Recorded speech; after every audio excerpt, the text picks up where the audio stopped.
우리의 주인공은 눈을 뜨자마자 낯선 세계에 와 있는 자신을 발견합니다. 주위는 모두 낯선 사람들로 가득 차 있어 그는 상황을 도무지 이해할 수가 없었습니다. 전날 술을 마신 기억이 나고 불행히도 똥을 밟아 넘어지며 머리를 부딪혔고 그 결과 이렇게 새로운 몸으로 환생하게 된 것이죠. 거울 속 자신을 보고 소리치자 노인이 그를 꾸짖어 옵니다. 아버지는 그를 리암이라 부르며 해밀턴 가문의 5번째 아들로 소개합니다. 아무것도 상속받지 못하지만 그는 예의를 지켜야 한다고 합니다. 생일 파티에서 소리치는 건 도대체 무슨 짓인가요? 하녀는 오늘 주인이 기분이 좋으니 다행이라며 그렇지 않았다면 개처럼 혼났을 거라고 경고합니다. 그는 이런 말을 듣고 불쾌해하면서도 누나가 즐거워 보이니 이해할 수가 없었습니다. 만약 아버지가 우울해지면 자신이 어떻게 될지 걱정입니다. 드디어 그들의 가족이 5 아들 중에 딸을 낳았다며 기쁜 소식을 전합니다. 리암은 여전히 이것이 꿈이라고 생각하지만 아침에 일어나 보니 여전히 같은 몸이라는 사실에 현실을 받아들여야 했습니다. 어제의 자신은 죽었고 신이 새로운 삶을 주었으니 이제 즐기기로 결심합니다. 이곳에서의 첫날, 그는 하녀에게 가족에 대한 정보를 캐내려 합니다. 귀족의 아들로서 자택은 매우 넓습니다.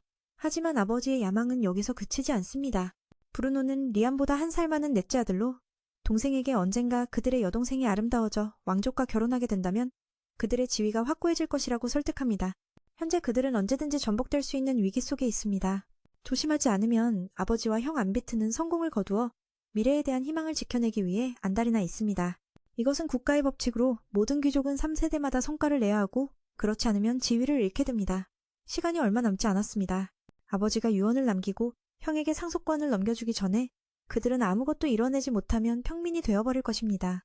리암은 그런 이야기를 듣고 괜찮은 척하며 사실은 모든 것을 알고 있었습니다. 현재 브루노는 13세이니 동생에게 미래에 대해 고민하라고 당부합니다. 그들처럼 늦게 태어난 아들들이 딸이 아니라면 성장하면 매우 고생할 것입니다. 이때 가정교사가 2 형제에게 마법을 가르치러 옵니다. 이 말에 리암은 무척 흥미로워합니다. 그들의 집 창고에는 마법에 대한 책이 아주 많다고 합니다. 하지만 실제로 마법을 사용할 수 있는 사람은 드물어 이 공부는 그저 형식에 불과합니다. 성공 확률은 100이지만 리암은 자신이 마법 재능이 있다고 믿고 있습니다. 그는 하녀에게 책을 보러 데려가 달라고 부탁합니다. 안으로 들어가니 정말 다양한 종류의 책들이 있습니다. 결코 어렵지 않았다. 리암은 처음 시도만에 손 위에 작은 불꽃을 피워내며 그 소녀를 기쁘게 했다.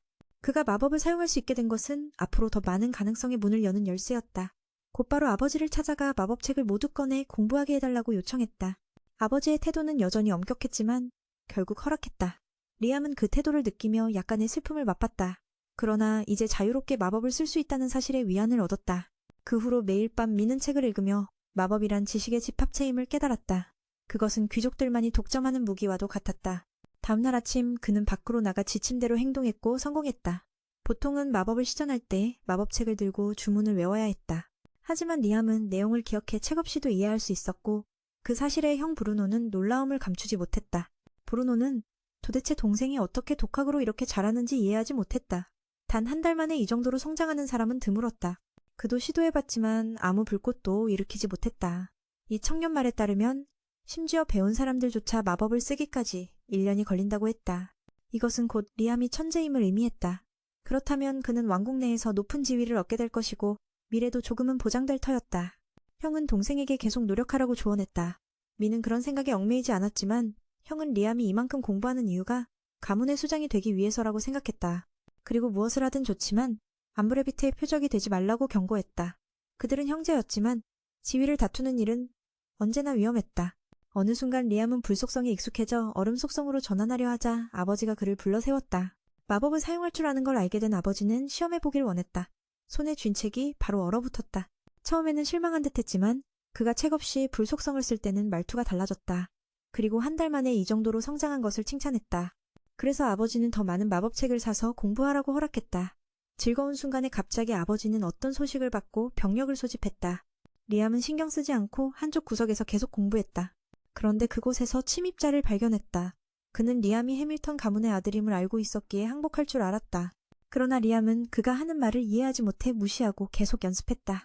침입자는 리암의 손에 기본 마법책이 있는 걸 보고 그를 도와 몇 가지를 가르쳐주기로 했다. 그는 천천히 단계를 밟지 않고 빠르게 성장할 수 있는 비법을 보여주며 5가지 원소 속성을 동시에 사용하는 모습을 시연했다. 그는 자신을 잡으려 했지만 상대방의 말을 이해하지 못해 무시한 채 계속 수련에 몰두했다. 어린 소년의 손에 기본 마법서가 들려있는 걸 본 다정한 형이 몇 가지를 가르쳐주기로 한다. 이제는 한 걸음씩 나아가기보다 빠르게 뛰어넘어 성장하는 방법을 알려주겠다는 것이다. 형은 5가지 원소 속성을 동시에 사용하는 모습을 보여주며 이 능력을 익히면 마법 시전 시간이 대폭 줄어든다고 설명한다. 리암, 즉시 가르침을 간절히 청하며 형의 마음을 사로잡았다. 보통 귀족들은 자존심이 강해 쉽게 부드러운 모습을 보이지 않는데 사실 이 몸의 주인이 아니기에 가능한 태도였다. 스승은 첫 단계로 양손으로 2개의 도형을 그리라고 했고 리암은 그것을 척척 해냈다. 재능을 확인한 뒤에야 스승은 비법이 도형 그리기와 비슷하다고 알려주었다. 손 대신 상상을 해야 한다고. 그 말을 듣고 리암은 오른손과 왼손으로 각각 다른 2종류의 마법을 동시에 시도했고 성공했다. 조금 어렵긴 하지만 집중하면 누구나 자신만의 지식에 맞게 여러 마법을 동시에 쓸 수 있다는 희망을 얻었다. 스승도 이 동생이 아주 흥미롭다고 감탄하며 2사람은 더욱 새로운 지식을 나누는데 열정을 불태웠다. 이번에는 리암이 3가지 마법을 동시에 발동했지만 지속력이 부족했다. 스승은 이것만으로도 성공이라고 평가했다. 다만 마력이 부족한 탓이었다. 이 기술은 보통보다 훨씬 많은 마력을 소모하는 고난도의 기술인데 짧은 시간에 성과를 낸 것은 정말 뛰어난 성과였다. 이제 리암에게 필요한 것은 힘을 어떻게 조절하는지 배우는 것이다. 시간이 충분하니 형은 계속 몇 가지를 더 가르쳐 주었다. 그는 명령에 순종하는 듯 앉으라는 말에 무릎을 꿇어 스승을 만족시켰다. 그렇게 스승은 불규칙한 수열을 그려보였다. 리암은 다행히 최근 이런 것들을 조금 배운 터라 이해할 수 있었다. 스승은 다음 기술은 소수에 대해서만 작동한다고 말했지만 이유는 알려주지 않고 스스로 깨우치라고 했다. 예를 들어 순서대로 따라가면 리암은 특정 수에서 어려움을 겪게 된다. 이게 많은 사람들이 겪는 오류인데 3가지 마법을 동시에 펼쳤음에도 말이지. 그래서 뛰어넘어 고급 단계로 넘어가야 해. 하지만 9번째 숫자에서 분명히 막힐 테니 주의해야 해. 참고로 그의 능력은 이렇다. 한꺼번에 13가지 마법을 만들어내고 집중하면 16가지까지 가능하지만 17단계에서 벽에 부딪힌 듯 멈춰 있어. 현재 리암은 겨우 12살이니 앞으로 분명 빛날 거야. 젊음은 때때로 강력한 무기가 되니까 게다가 스승의 조언을 기꺼이 듣는다니 더욱 훌륭하지. 리암은 재능 있는 사람에게 배우는 게 당연하다고 생각했는데 형님은 그 말을 듣고 웃으며 정말 귀족인지 물어봤어. 앞으로 도움을 주기 위해 형님은 동생에게 고급 반지를 선물했어. 마치 모든 필요한 지식을 담은 백과사전 같은 물건이지. 당연히 이것을 쓰면 보통 책들을 들고 다니는 것보다 훨씬 편해. 지금 마법서에는 약 100권의 귀중한 마법서가 들어있어. 리암이 반지를 끼자 지식이 쏟아져 나오는데 정말 신기했어. 단, 기억하는 능력은 사람마다 달라. 리암이 지금까지 기억한 마법은 약 300종이고 스승님에게 몇 가지를 시험해보겠다고 부탁했어. 이 스승은 리암의 가장 강력한 무기가 집중력이라는 걸 알아챘지. 그래서 청년은 고급바람 마법을 펼쳐 주변 나무들을 모두 베어버렸어. 바로 그때 하녀가 와서 스승님께 누군가 몰래 집당에 들어왔다고 알려줬어. 그리고 주인님이 발견한 책을 준다며 리암에게 시험해보라고 했지. 이건 기본 소환 마법인데 지금 상황에 매우 유용했어. 스승님께 어디로 가셨냐고 묻자 사실 여기 있지만 투명 마법을 써서 아무도 못 본다고 하셨어. 시간이 많지 않은 것 같아. 스승님은 리암에게 몇 가지를 더 배우라 서둘렀어. 리암은 책을 열고 반지를 활성화해 낮은 등급 정령 하나를 소환했지. 곧바로 흡수해 새로운 마법을 반지에 저장했어. 리암은 이 아이템이 너무 훌륭해서 받을 엄두가 안 났지만 스승님은 별거 아니니 걱정 말라 하셨어. 이런 사람들에게 반지는 진짜 가치를 발휘한다고. 앞으로 시간이 부족해 어떤 마법을 배우지 못해도 반지에 저장해 두었다가 필요할 때 꺼내 쓸 수 있어. 단 가장 중요한 건 머릿속에 얼마나 많이 기억할 수 있느냐겠지. 청년은 다른 귀여운 정령도 몇 마리 불러 흡수했어. 그가 고개를 들었을 때 스승은 이미 사라졌고 이름조차 남기지 않았어. 남긴 말은 다만 열심히 노력하라는 것과 오늘 비밀 만남을 누구에게도 말하지 말라는 거였지. 그렇게 이후 리암은 모든 면에서 계속 성장했어. 그는 여러 재료를 만들어 형인 브루노를 놀라게 했어. 이쯤에서 형도 동생의 미래가 안정적일 거라 확신했지. 자신은 결혼 소식을 전하러 온 거였고 신부 집안은 낮은 급 귀족이지만 오히려 자유로울 수 있어서 좋은 선택이었어. 리암은 축하해줬고 브루노는 동생에게 아버지의 가장 큰 실수가 무엇인지 아냐고 물었지. 그건 리암이 태어났을 때 일어났어. 아버지는 딸을 원했는데 왕실의 시집과 지위를 지키려 했거든. 하지만 리암은 아들이었기에 아버지는 다른 방법을 택했어. 그것은 집당에 봉인된 괴물을 1000명이 넘는 군대와 함께 처치하는 일이었지. 하지만 실패해 90% 병력을 잃었어. 미래가 불투명했기에 브루노는 동생에게 자립하라고 조언했지. 리암은 우선 자신만의 재산을 모아야 한다고 생각했어. 이미 몇 가지 재밌는 물건을 만들어 일이 순조로웠거든. 그는 야망이 커서 더 많은 돈을 원했고 마침 길가에 국수 가게도 있었어. 그래서 즉석라면을 만들기로 했고 처음 이계에서 먹는 즉석라면을 태웠지. 2사람은 뜨거운 물만 부으면 바로 먹을 수 있다며 깜짝 놀랐어. 면을 양념에 적신 뒤 정령에게 습기를 빨아내게 해 오래 보관할 수 있게 했지. 팔릴 줄 알았는데 가게에 가져갔더니 거절당했어. 이유는 리암이 가문의 5째 아들이라서 집안에서 장사할 권하는 마디가 갖고 있었거든. 그 말을 듣고 슬펐지만 포기하지 않고 다른 방법을 찾아 나섰어. 알레비스는 동생이 너무 빠르게 성장하는 걸 보고 짜증을 내며 나왔지. 리암은 판매를 위해 직접 물건을 파는 방법을 생각해냈어. 그래서 자기 복제인간을 만들었지. 다행히 잘 작동해서 복제인간은 다른 지역에서 장사를 시작했어. 두 사람이 비슷한 능력을 지녀 물품 거래가 수월했거든. 리암은 즉석라면을 만들어 복제인간에게 보내고 팔게 했어. 그 후로도 두 사람은 거의 동등해. 이 방법이 매우 효과적이었지. 그때 알레비스가 와서 동생의 빠른 발전에 대해 이야기했어. 모두가 리암의 지위가 위협받는다고 느껴 직접 면담한 거였지. 그는 리암에게 미래에 무엇을 하고 싶은지 물었고 리암은 솔직히 자립하고 적합한 일을 찾고 싶다고 했어. 그때 그는 대담하게도 자신의 분신을 만들어냈다. 다행히 분신이 잘 작동하여 먼 땅에서 장사를 하도록 보냈다. 양쪽 모두 유사한 능력을 가졌기에 물건 거래가 매우 용이했다. 리암은 간단한 라면을 만들어 분신에게 보내기만 하면 판매가 이루어졌다. 그 후로 그는 분신과 함께 스스로 수련에 몰두했다. 두 사람이 거의 동등한 실력이라 이 방법은 매우 효과적이었다. 그때 알레비스 형이 다가와 최근 동생이 급격히 성장한 것을 이야기했다. 가족 모두가 리암을 두고 이런저런 말들이 오가고 있었고 자신의 위치가 위협받는 듯해 직접 만나 상황을 탐색한 것이다. 알레비스는 리암에게 앞으로의 계획을 묻자 그는 솔직히 자립하고 자신에게 맞는 일을 찾고 싶다고 말했다. 이 말을 듣고 알레비스는 만족하며 리암을 헌터협회에 소개했다. 다음 날 그는 협회의 모습을 드러내며 사람들을 놀라게 했다. 이름 그대로 헌터협회는 몬스터를 처치하는 위탁 임무를 받는 곳이었다. 어린아이인 리암은 여기서도 다른 곳에 가보라는 충고를 받았다. 협회장은 이미 알레비스의 소개를 들었지만 리암에게 몇 가지 시험을 보게 했다. 이 일은 생명이 걸린 일이기에 장난이 될 수 없었다. 리암이 귀족 출신이라 혹시 어딘가서 사고가 나면 큰일이기 때문이었다. 협회장은 자신 있는 마법 하나를 쓰도록 요구했고 주문을 천천히 읽어도 좋다고 배려했다. 리암은 지금까지 항상 주문을 머릿속에 기억해 외우며 사용했기 때문이다. 그냥 끝난 게 아니야. 지금 분신은 밖에서 독립적으로 움직이고 있어서 리암은 온 힘을 다 쓸 수 없어. 하지만 그 기술은 회장과 비교해도 놀랍도록 뛰어나서 그를 경악하게 만들었지. 이렇게 강한 공격을 맞으면 한 번에 끝장날 수도 있어. 지켜보던 사람들은 이 녀석이 결코 약하지 않다는 걸 깨닫기 시작했어. 그들은 지금까지 이런 환상적인 마법을 본 적이 없었으니까. 그래서 그걸 고급 기술로 여기게 됐지. 게다가 한 소녀가 리암에게 꽤 관심을 보였어. 회장은 리암의 실력을 더 이해한 뒤에야 그가 비급부터 시작하는 걸 허락했어. 이게 얼마나 대단한지 궁금해하는 순간 그 전에 있던 소녀가 다가와서 인사를 했지. 그녀도 해밀턴 가문 출신이라고 자신을 아스나라고 소개했어. 첫눈에 리암에게 반한 듯 했지. 사냥을 시작한 지 얼마 안 돼서 이미 공격을 많이 받아서 리암은 약간 망설였지만 이런 타입의 사람을 좋아해서 바로 동의했지. 아스나는 이미 이 일을 한 지 오래되어 경험이 많았어. 둘은 함께 근처 숲으로 가서 위험한 임무를 시작했어. 아스나는 보통 A급 사냥꾼만 특별 임무를 받는다고 설명했어. B급인 우리들은 나오는 몬스터를 만나면 무조건 잡아야 해. 마침 몇 마리의 사나운 늑대가 나타났어. 아스나는 전투를 시작하려 했지만 포위당해 겁을 먹었지. 리암은 내가 다 처리해도 되냐고 물었어. 이 정도는 별거 아니니까. 그녀는 승낙했고 리암은 정령들을 불러 늑대들 입속에 쑤셔넣었어. 정령들이 커지면서 몬스터의 위협은 사라졌고 아스나는 마무리 공격을 가했지. 결국 그날 그들은 40마리가 넘는 몬스터를 잡아 돌아왔어. 길드장과 성인 사냥꾼들은 이 광경에 놀라 말을 잇지 못했지. 첫날부터 이런 성과를 내자 길드장은 두 사람에게 특별 임무를 맡겼어. 이건 드문 기회였기에 그들은 흔쾌히 수락했지. 아스나는 가는 길에도 밝은 모습을 보여 리암도 기분이 좋아졌어. 그녀는 모두가 그들을 주목하고 있어 곧 승급이 쉬워질 거라고 했어. 또 곧 엄청 중요한 손님이 방문할 예정이라고 알려줬지. 그래서 길드에서는 괴물을 먼저 처리하라고 명령한 거야. 그 벌레 같은 몬스터를 보니 아스나는 별로 좋아하지 않았어. 이런 생물들은 보통 매우 강하고 몸 안에 마석이 있어 마법도 쓸 수 있거든. 보통은 A급 사냥꾼만 직접 상대하지만 리암의 실력은 그 이상이니까 두렵지 않았어. 오늘은 분신을 쓰지 않고 전력을 다할 수 있었지. 하지만 괴물과 마주친 후 둘 다 예상보다 강해서 도망칠 수밖에 없었어. 게다가 외피가 마법도 막아버려서 리암의 공격이 통하지 않았지. 아스나는 피해는 줄 수 있었지만 힘이 부족했어. 그녀는 임무를 받았으면서도 실패한 것을 안타까워했어. 천체석이라도 떨어져서 몬스터 머리를 맞췄으면 좋겠다고 했지.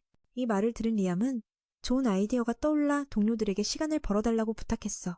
준비가 끝나자 아스나는 미끼가 되어 괴물을 유인했고 리암은 특수 아이템을 활성화해 산 전체를 몬스터 머리에 떨어뜨려 눌러버렸어. 아스나는 그 광경에 입이 딱 벌어졌고 리암의 기술이 이렇게 강력할 줄 몰랐어. 그 후 그들은 한 마리가 아니라 두 마리의 몬스터를 데려왔고 길드장은 크게 충격받았지. 그들이 어떻게 그 일을 해냈는지 물어봤어. 어떻게 그렇게 멋진 방법을 찾았는지 그 여자애는 뿌듯해하며 자랑스러워했다. 곧 중요한 사람이 온다며 라고 작은 목소리로 외쳤다. 만약 그 생물이 나타난다면 분명 재앙이 될 것이다. 회장에게 더 많은 보수를 요구했는데 그는 당연히 이해하고 보상을 5배로 올려줘서 매는 기쁨에 넘쳤다. 장면은 며칠 후로 바뀌고 고위 귀족 한 명이 도시를 방문했다. 맨 첫째 형과 그의 아버지가 맞이하러 나왔다. 암비트는 최근 동생이 큰 공을 세웠다는 소식을 듣고 칭찬하며 음흉하게 웃었다. 아스나는 솔직하게 너 바보처럼 생겼다라며 그를 놀려서 그가 어쩔 줄 몰라 했다. 비록 혈육이지만 브루노가 말했듯이 늦게 태어난 이들은 그저 골칫거리일 뿐이다. 그 남자는 마차에서 내리자마자 맨에게 시선을 고정했다. 옆에 있던 그녀도 마찬가지였다. 그녀는 이제 우리도 세상에서 승진할 수 있을 거라 기대했지. 다음날 바로 리암은 따로 부름을 받았어. 그가 자신을 제임스라고 소개하며 멘도가의 황금 반지에 대해 잘 알고 있다고 말했고 궁금해서 물었어. 청년과 두문 사이의 관계가 뭐냐고? 이 질문에 리암은 당황했지만 곧 스승을 말하는 걸 알게 됐지. 제임스는 맨에게 그 사람을 죽이고 반지를 훔쳤냐고 물었어. 바로 뛰어올라서 그건 내 스승이라고 소리쳤어. 이건 그가 처음 준 선물이야. 그 말을 들은 제임스도 믿었어. 두문의 성격상 그런 일을 저지를 법하니까. 그날 있었던 이야기를 들려주자 그는 쾌재를 불렀지. 리암이 재능 있는 스승의 제자임을 자처해서 그는 지금의 힘이 어느 정도인지 알고 싶어 했어. 경호원에게도 전력을 다하라고 시켰지. 두문은 A급 사냥꾼과 비슷한 실력이지만 리암이 동시에 11가지 주문을 쏟아내는 건 막을 수 없었어. 그가 스승에게 배운 후 고등 주문에 대해 깨달은 게 많았고 그 덕분에 마력을 늘려 여러 주문을 동시에 쓸 수 있게 됐지. 보통은 7단계에서 멈췄다가 넘어가야 했지만 상상력이 심장을 뛰게 하면서 바로 11단계로 도약했어. 제임스는 매우 만족했어. 스승이란 이름에 걸맞게 각기 다른 기술을 동시에 쓸 줄 알았으니까 두문이 맨에게 반지를 준 이유가 이해됐지. 리암이 5째 아들이라는 사실도 잘 알기에 독립을 돕기 위해 젊은 기사 칭호를 준 거야. 이제 그는 암빗에게 위협이 되지 않아. 앞으로 그가 방해받을 걱정도 없지. 기본적으로 나이가 들 때까지 가족과 함께 지낼 수 있어. 다음날 공식 칭호가 리암에게 주어졌어. 제임스가 이 소식을 가족에게 알렸는데 아버지가 만족하지 않았어. 아들의 힘을 미래에 쓰고 싶어 하거든. 그래서 맨은 아버지를 도와 지위를 지켜야 할 것 같아 안타까웠지. 그는 계속 두문과 관련된 이야기를 물으며 맨의 스승이 장난꾸러기인지 최근 괴롭힘을 당하지는 않는지 물었어. 맨은 연습 중에 받은 도구와 스승에게서 받은 메시지에 대해 이야기했지. 여러분이 스승이 미래에 여기서 훈련할 걸 예상하고 선물을 준비했다고 했어. 그가 방금 물을 다 빼낸 호수 안에 있었던 거야. 두문이 황금먼지를 호수에 숨겨 사람들이 눈치채지 못하게 했고 무게는 100kg에 달해 오직 리암만이 모두 수집할 수 있었어. 이건 스승이 준 졸업 선물이자 100kg 황금과 관련된 문제였지. 성공하면 리암은 시험을 통과한 셈이야. 요즘 바빠서 아직 못했지만 제임스는 황금먼지 더미가 은유일 뿐이라고 제안했어. 마법을 쓰는 자가 제자에게 100kg 황금을 선물할 리 없다고. 지금 그 선물은 비밀로 숨겨져 있어서 매니 방법을 찾아야 했지. 듣자마자 그는 집 근처 호수로 돌아가 시도했어. 물을 다시 빼냈지만 이상한 건 없었어. 스승의 힌트를 따라 먼지를 물에서 걸러내야 한다는 걸 깨달았고 도구 사용에 익숙해져 있어 쉽게 했지. 100kg 황금먼지가 호수 바닥에 가라앉아 특별한 봉인이 풀리며 비밀 통로가 열렸어. 아무도 힌트 없이는 평생 못 풀었을 문제였지. 그곳에는 두문조차 쓸 수 없는 귀한 마법서가 있었어. 스승은 제자가 자신을 넘어서길 바랐어. 그 후 매는 매일 밤 몇 시간씩 연구에 몰두했어. 하지만 아직 성공하지 못했지. 마음속으로는 시간이 많으니 서두르지 말고 천천히 책에 적힌 순서대로 따라가야 한다고 생각했어. 노력 끝에 그는 다른 차원의 방을 만들었는데 크기는 사용자 실력과 마력에 따라 달라져. 지금은 크지 않지만 충분히 놀라웠지. 한 번도 성공하지 못했지만 그는 아직 시간이 많다고 생각하며 서두를 필요가 없다고 마음속으로 다짐했다. 책에 적힌 단계별로 차근차근 연구해야 한다고 믿었다. 그의 노력 덕분에 젊은이는 다른 차원에 있는 방을 성공적으로 만들어냈다. 그 방의 크기는 사용자의 기술과 마력에 따라 달라진다. 현재 이 방은 넓지는 않지만 충분히 많은 것을 수용할 수 있는 공간이다. 리암은 이곳을 비밀기지로 삼아 상상력을 키우기로 생각했다. 그 후 며칠 동안 그는 아스나와 계속 동행하며 모험을 이어갔다. 오늘 그들은 꽤 강한 괴물과 마주쳤고 다양한 마법을 사용할 수 있는 적이었다. 불속성 정령의 면역이 있는 몸 때문에 다루기 어려웠다. 괴물이 궁극적인 기술을 사용하려는 순간 그는 아스나가 피할 수 있도록 시간의 방을 열어주었다. 덕분에 그들은 피해를 피할 수 있었다. 그러나 싸움이 길어지자 결국 그들은 거대한 개구리의 마법석을 손에 넣었다. 이는 A급 의뢰로 더 어려울 줄 알았던 임무였다. 모든 공은 리암에게 돌아가자 아스나는 자신의 약함에 약간 실망했다. 그러나 이 아저씨는 그녀를 단기간에 강하게 만들기 위한 아이디어를 냈다. 리암과 계약을 맺으면 능력치를 높일 수 있었다. 여기 사람들은 전투에서 유리함을 취하기 위해 종종 이런 방식으로 행동한다. 아스나는 그가 자신에게 변태짓을 하지 않을 것이라는 것을 알고 있었기 때문에 부탁했다. 사실 리암이 원하더라도 그녀는 그것을 감수할 준비가 되어 있었다. 리암은 아스나를 꽤 좋아했기에 계약을 수락했다. 회장님은 그들의 관계를 보증해 주었고 계약을 완료한 후 아스나는 확실히 많이 강해졌다. 뿐만 아니라 외모도 더욱 매력적으로 변했다. 이 마법이 너무 강력하여 리암은 더 알고 싶었으나 누군가에게 도움을 요청해야 한다는 것을 알았다. 아스나가 그의 요청을 듣고 조디를 소개해 주었다. 조디는 항상 아스나를 도와주던 사람이다. 상황을 알게 된 조디는 리암과 계약하기로 동의했다. 그녀는 오랜 사냥꾼으로 아스나는 팀을 구성하면 좋을 것이라고 생각했다. 계약이 완료된 후 조디는 갑자기 몇 살 더 어려 보이게 되어 협회의 사람들을 놀라게 했다. 두 소녀는 계약 후 아스나의 특별한 능력을 받아 고속이동이 가능해졌어. 로디는 회복에 특화되어 음식을 만들어 다른 사람을 치유할 수 있지. 사냥꾼들은 이 광경을 기적이라 여겼어. 며칠 뒤 제임스가 찾아와 공주 폐하가 올 거라 전했어. 그리고 리암에게 두 동료와 함께 공연하라고 부탁했지. 최근 맨의 모든 정보가 스칼렛에게 전해져 그녀가 매우 관심을 갖고 있었어. 리암은 정중히 거절했지. 노인은 왜 그녀들을 친구라 부르냐며 공주라도 감상용 도구가 아니라고 물었어. 리암은 그 뜻을 굽히지 않았어. 스칼렛은 뒤에서 이 말을 듣고 꽤 마음에 들어했어. 직접 만났을 때도 그 태도를 유지할지 궁금해했지. 며칠 후 맨은 초대받아 만남에 갔어. 입구에 들어서자마자 엄청난 압박이 느껴졌고 공주가 멀리서 기다리고 있었어. 안으로 들어가 인사하고 자리에 앉았지. 오늘 주제는 리암이 어떻게 식인벌레와 거대한 개구리를 물리쳤는지였어. 그 질문은 리암에게 쉬웠고 안도의 한숨을 내쉬었어. 전 과정을 설명하자 스칼렛은 흥분했어.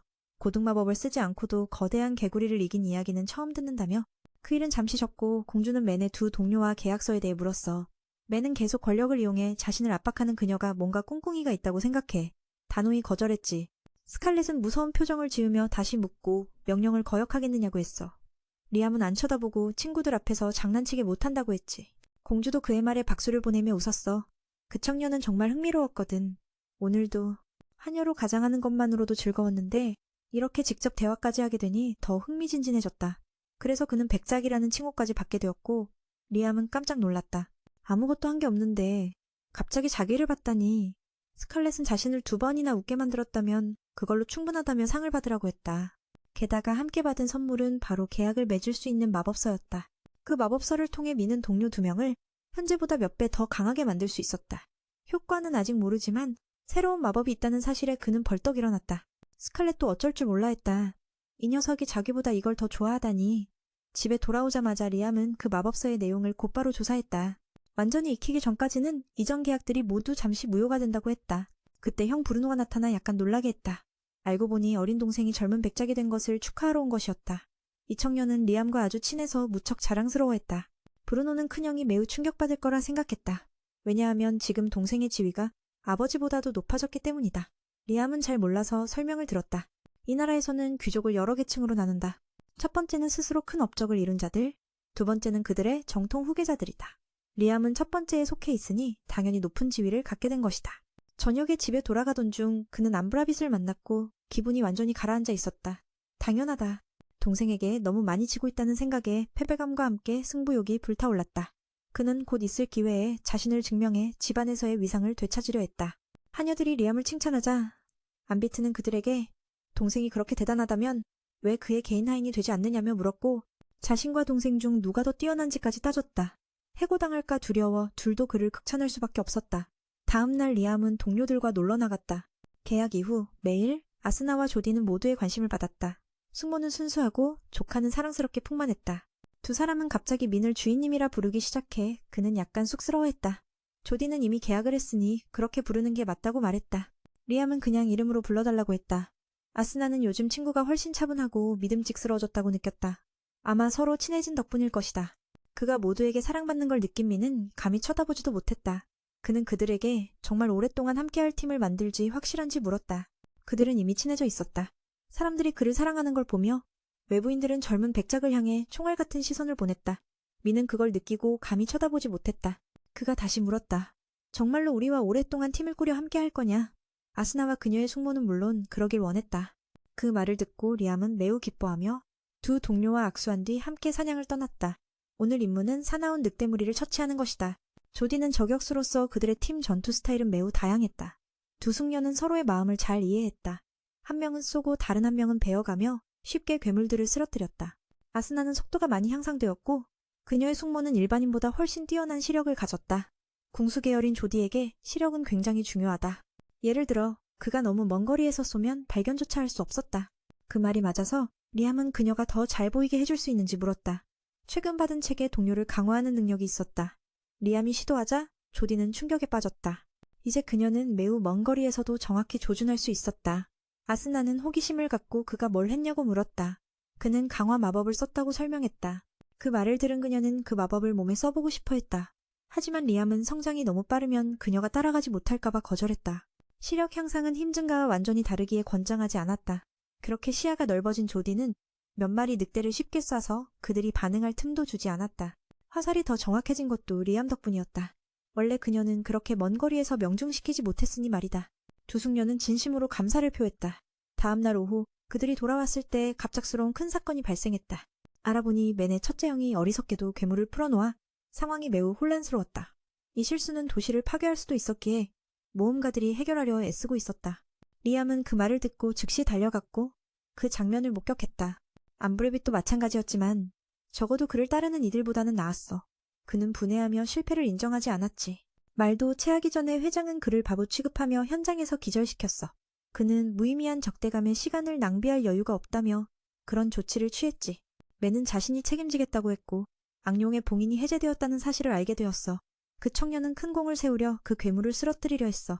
전에 리암은 브루노로부터 그 생물에 대해 들었었지. 다행히 회장은 봉인법을 알고 있어서 많은 마법사들을 모았지만 몇 가지 장애물이 있어 맨이 제거해야 했어.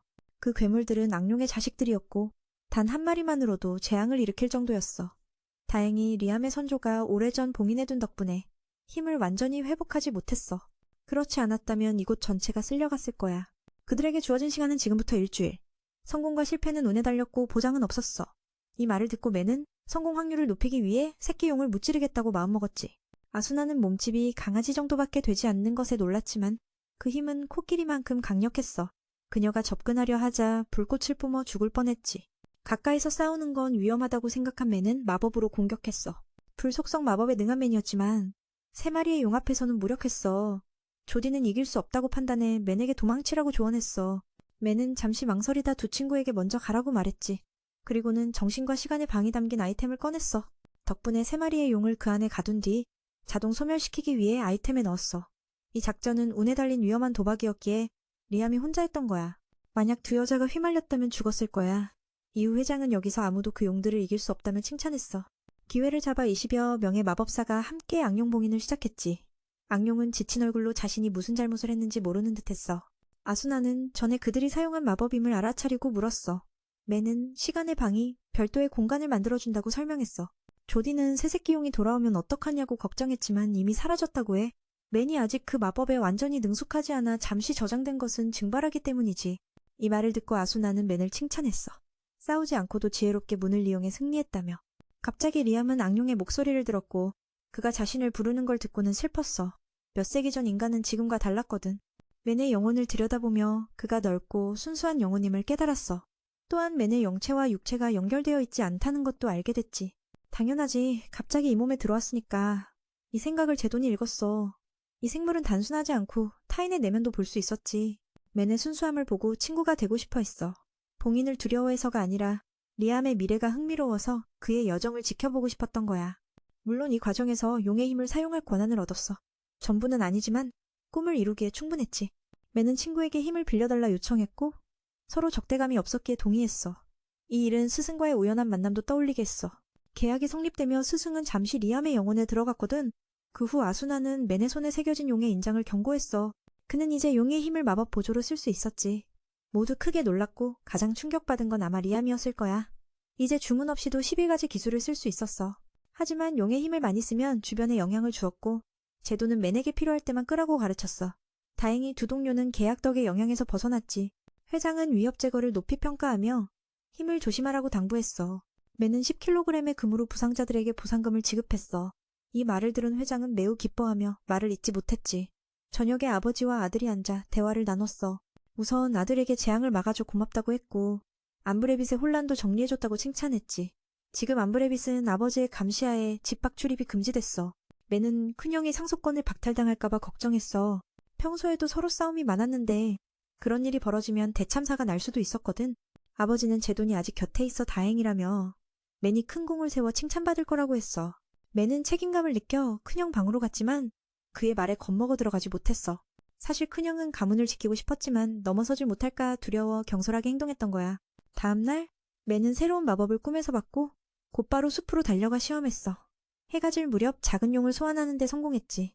비록 제 돈의 축소판이지만 맨은 동생 용이 강하다는 걸 알았어. 스카렛이 우연히 보고 이걸 성스러운 마법이라 불렀어. 전설 속에만 있는 마법이라 그녀도 충격받았지. 그녀에게 왜 왔냐고 묻자 맨에게 상을 주러 왔다고 했어. 평소에도 서로 다투던 터라 이런 일이 벌어지면 아마 대참사가 될 것이다. 아버지는 제님이 아직 여기에 있으니 리암이 큰 공을 세워 칭찬받을 거라 기뻐했다. 그는 책임감을 느껴 형 방으로 갔다. 그러나 그의 말을 듣고선 감히 들어가지 못했다. 사실 형은 가문을 지키길 가장 원했지만 넘어서질까봐 두려워 경솔한 행동을 했던 것이다. 다음 날 리암은 갑자기 새로운 마법을 꿈꿨고 곧장 숲으로 달려가 시험해보았다. 저녁까지 노력한 끝에 작은 용을 소환해 자신의 부하로 만들었다. 비록 제더님의 미니 버전이지만 맨은 동생이 매우 강하다는 걸 알았다. 스카렛이 우연히 발견하고 이 마법을 성스러운 마법이라 불렀다. 전설 속에만 있던 거라 그녀는 크게 충격받았다. 그녀가 왜 왔냐 묻자 맨에게 보상을 주려 한다고 했다. 맨은 이미 백작이 되었기에 더 높은 칭호를 주기 어렵다. 그래서 이번에 스카렛이 3등 봉황훈장을 수여할 예정이다. 또한 이 영웅을 알리기 위해 시민들에게도 공표할 계획이었다. 공주도 맨이 어떻게 악룡을 무찔렀는지 알고 싶어 했다. 맨은 웃으며 자신이 어찌해서 그를 쓰러뜨렸는지 이야기했다. 그가 악룡에게 혼을 빌려준 뒤 그녀는 맨 네가 뭘 한 건지 알긴 하냐? 라며 물었다. 성스러운 마법 문제도 있었지만 아직 결론 내리기엔 이르다. 그래서 스카렛은 이 대화를 잠시 비밀로 해달라 요청했다. 다음날 아침 그녀는 직접 집으로 연골들을 보내 입마금했다. 맨은 기뻐해야 할지 슬퍼해야 할지 모르겠지만 선물인 만큼 받기로 했다. 제님도 맨을 따로 만나 성스러운 마법 사용에 대해 이야기했다. 리암은 공주에게 입마금 돈을 받은 직후라 어떻게 해야 할지 몰랐다. 그는 곧바로 문제를 이해하고 스카렛이 너무 어리다고 했다. 이렇게 거액을 주는 건 사람들의 평가를 바꿀 수 있기 때문이다. 용을 쓰러뜨린 것은 큰 업적이며 가문의 명성을 세대 더 유지할 만하다. 보통 스카렛은 이걸 왕에게 보고하러 돌아가야 하지만 아마도 즐기려 여기 머무르는 듯했다. 그래서 그가 리암이 뭔가 숨기고 있다는 걸 눈치챘다. 발표에 따르면 악룡의 형체는 매우 거대했고 그 생명체는 빛이 되어 맨의 몸에 들어갔다. 이 말을 듣고 그는 더 이상 숨길 수 없었다. 자신이. 이제 그는 모든 이상 상태를 제거할 수 있다. 독이나 석화 능력도 마찬가지였다. 사람들이 성스러운 마법이라 부르는 게 바로 신의 힘임이 틀림없었다. 그때 여망이 삼룡 전쟁에 대해 들어본 적 있냐고 물었다. 리암은 전혀 몰라서 깨달음을 얻었다.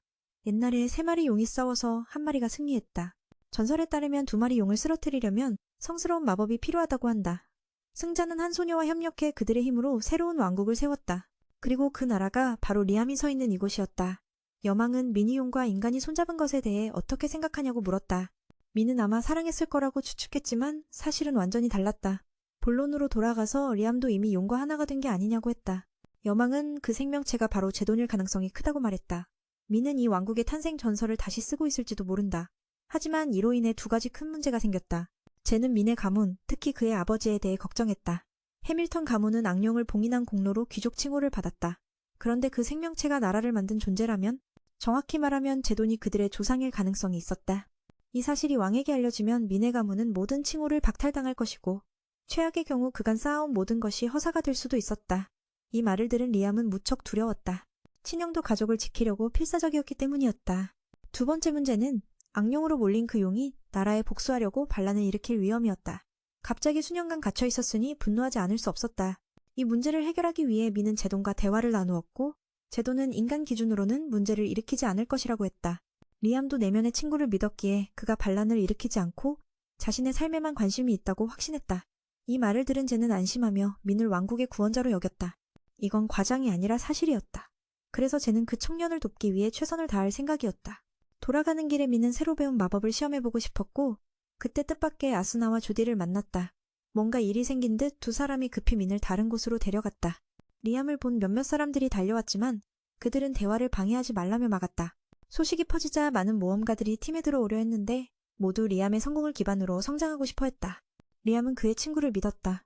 그는 자신이 반란을 일으키지 않을 것이라고 믿으며 오히려 자신의 인생을 즐기는 것에 흥미가 있다고 말했다. 그 말을 들은 제이는 그를 왕국의 구세주로 믿고 안심했다. 이 이야기는 결코 과장된 것이 아니며 진실이기 때문에 그는 젊은이를 도우려 최선을 다할 것이다. 돌아오는 길에 리암은 새로 배운 마법을 시험해보고 싶어 했다. 그러던 중 그는 아스나와 조디를 만났다. 두 사람은 심상치 않은 일이 생긴 듯 급하게 리암을 다른 곳으로 끌고 갔다. 몇몇 사람들이 리암을 보자 뛰어나왔지만 그들은 대화를 나누어야 했기 때문에 막혔다. 알고 보니 젊은이가 드래곤을 처치했다는 소식이 퍼진 후 많은 모험가들이 그의 팀에 합류하고 싶어 했다. 모두가 리암의 성공을 통해 자신의 발전을 이루고 싶어 했다. 집으로 돌아온 리암은 계속해서 또 다른 놀라움을 맞이했다.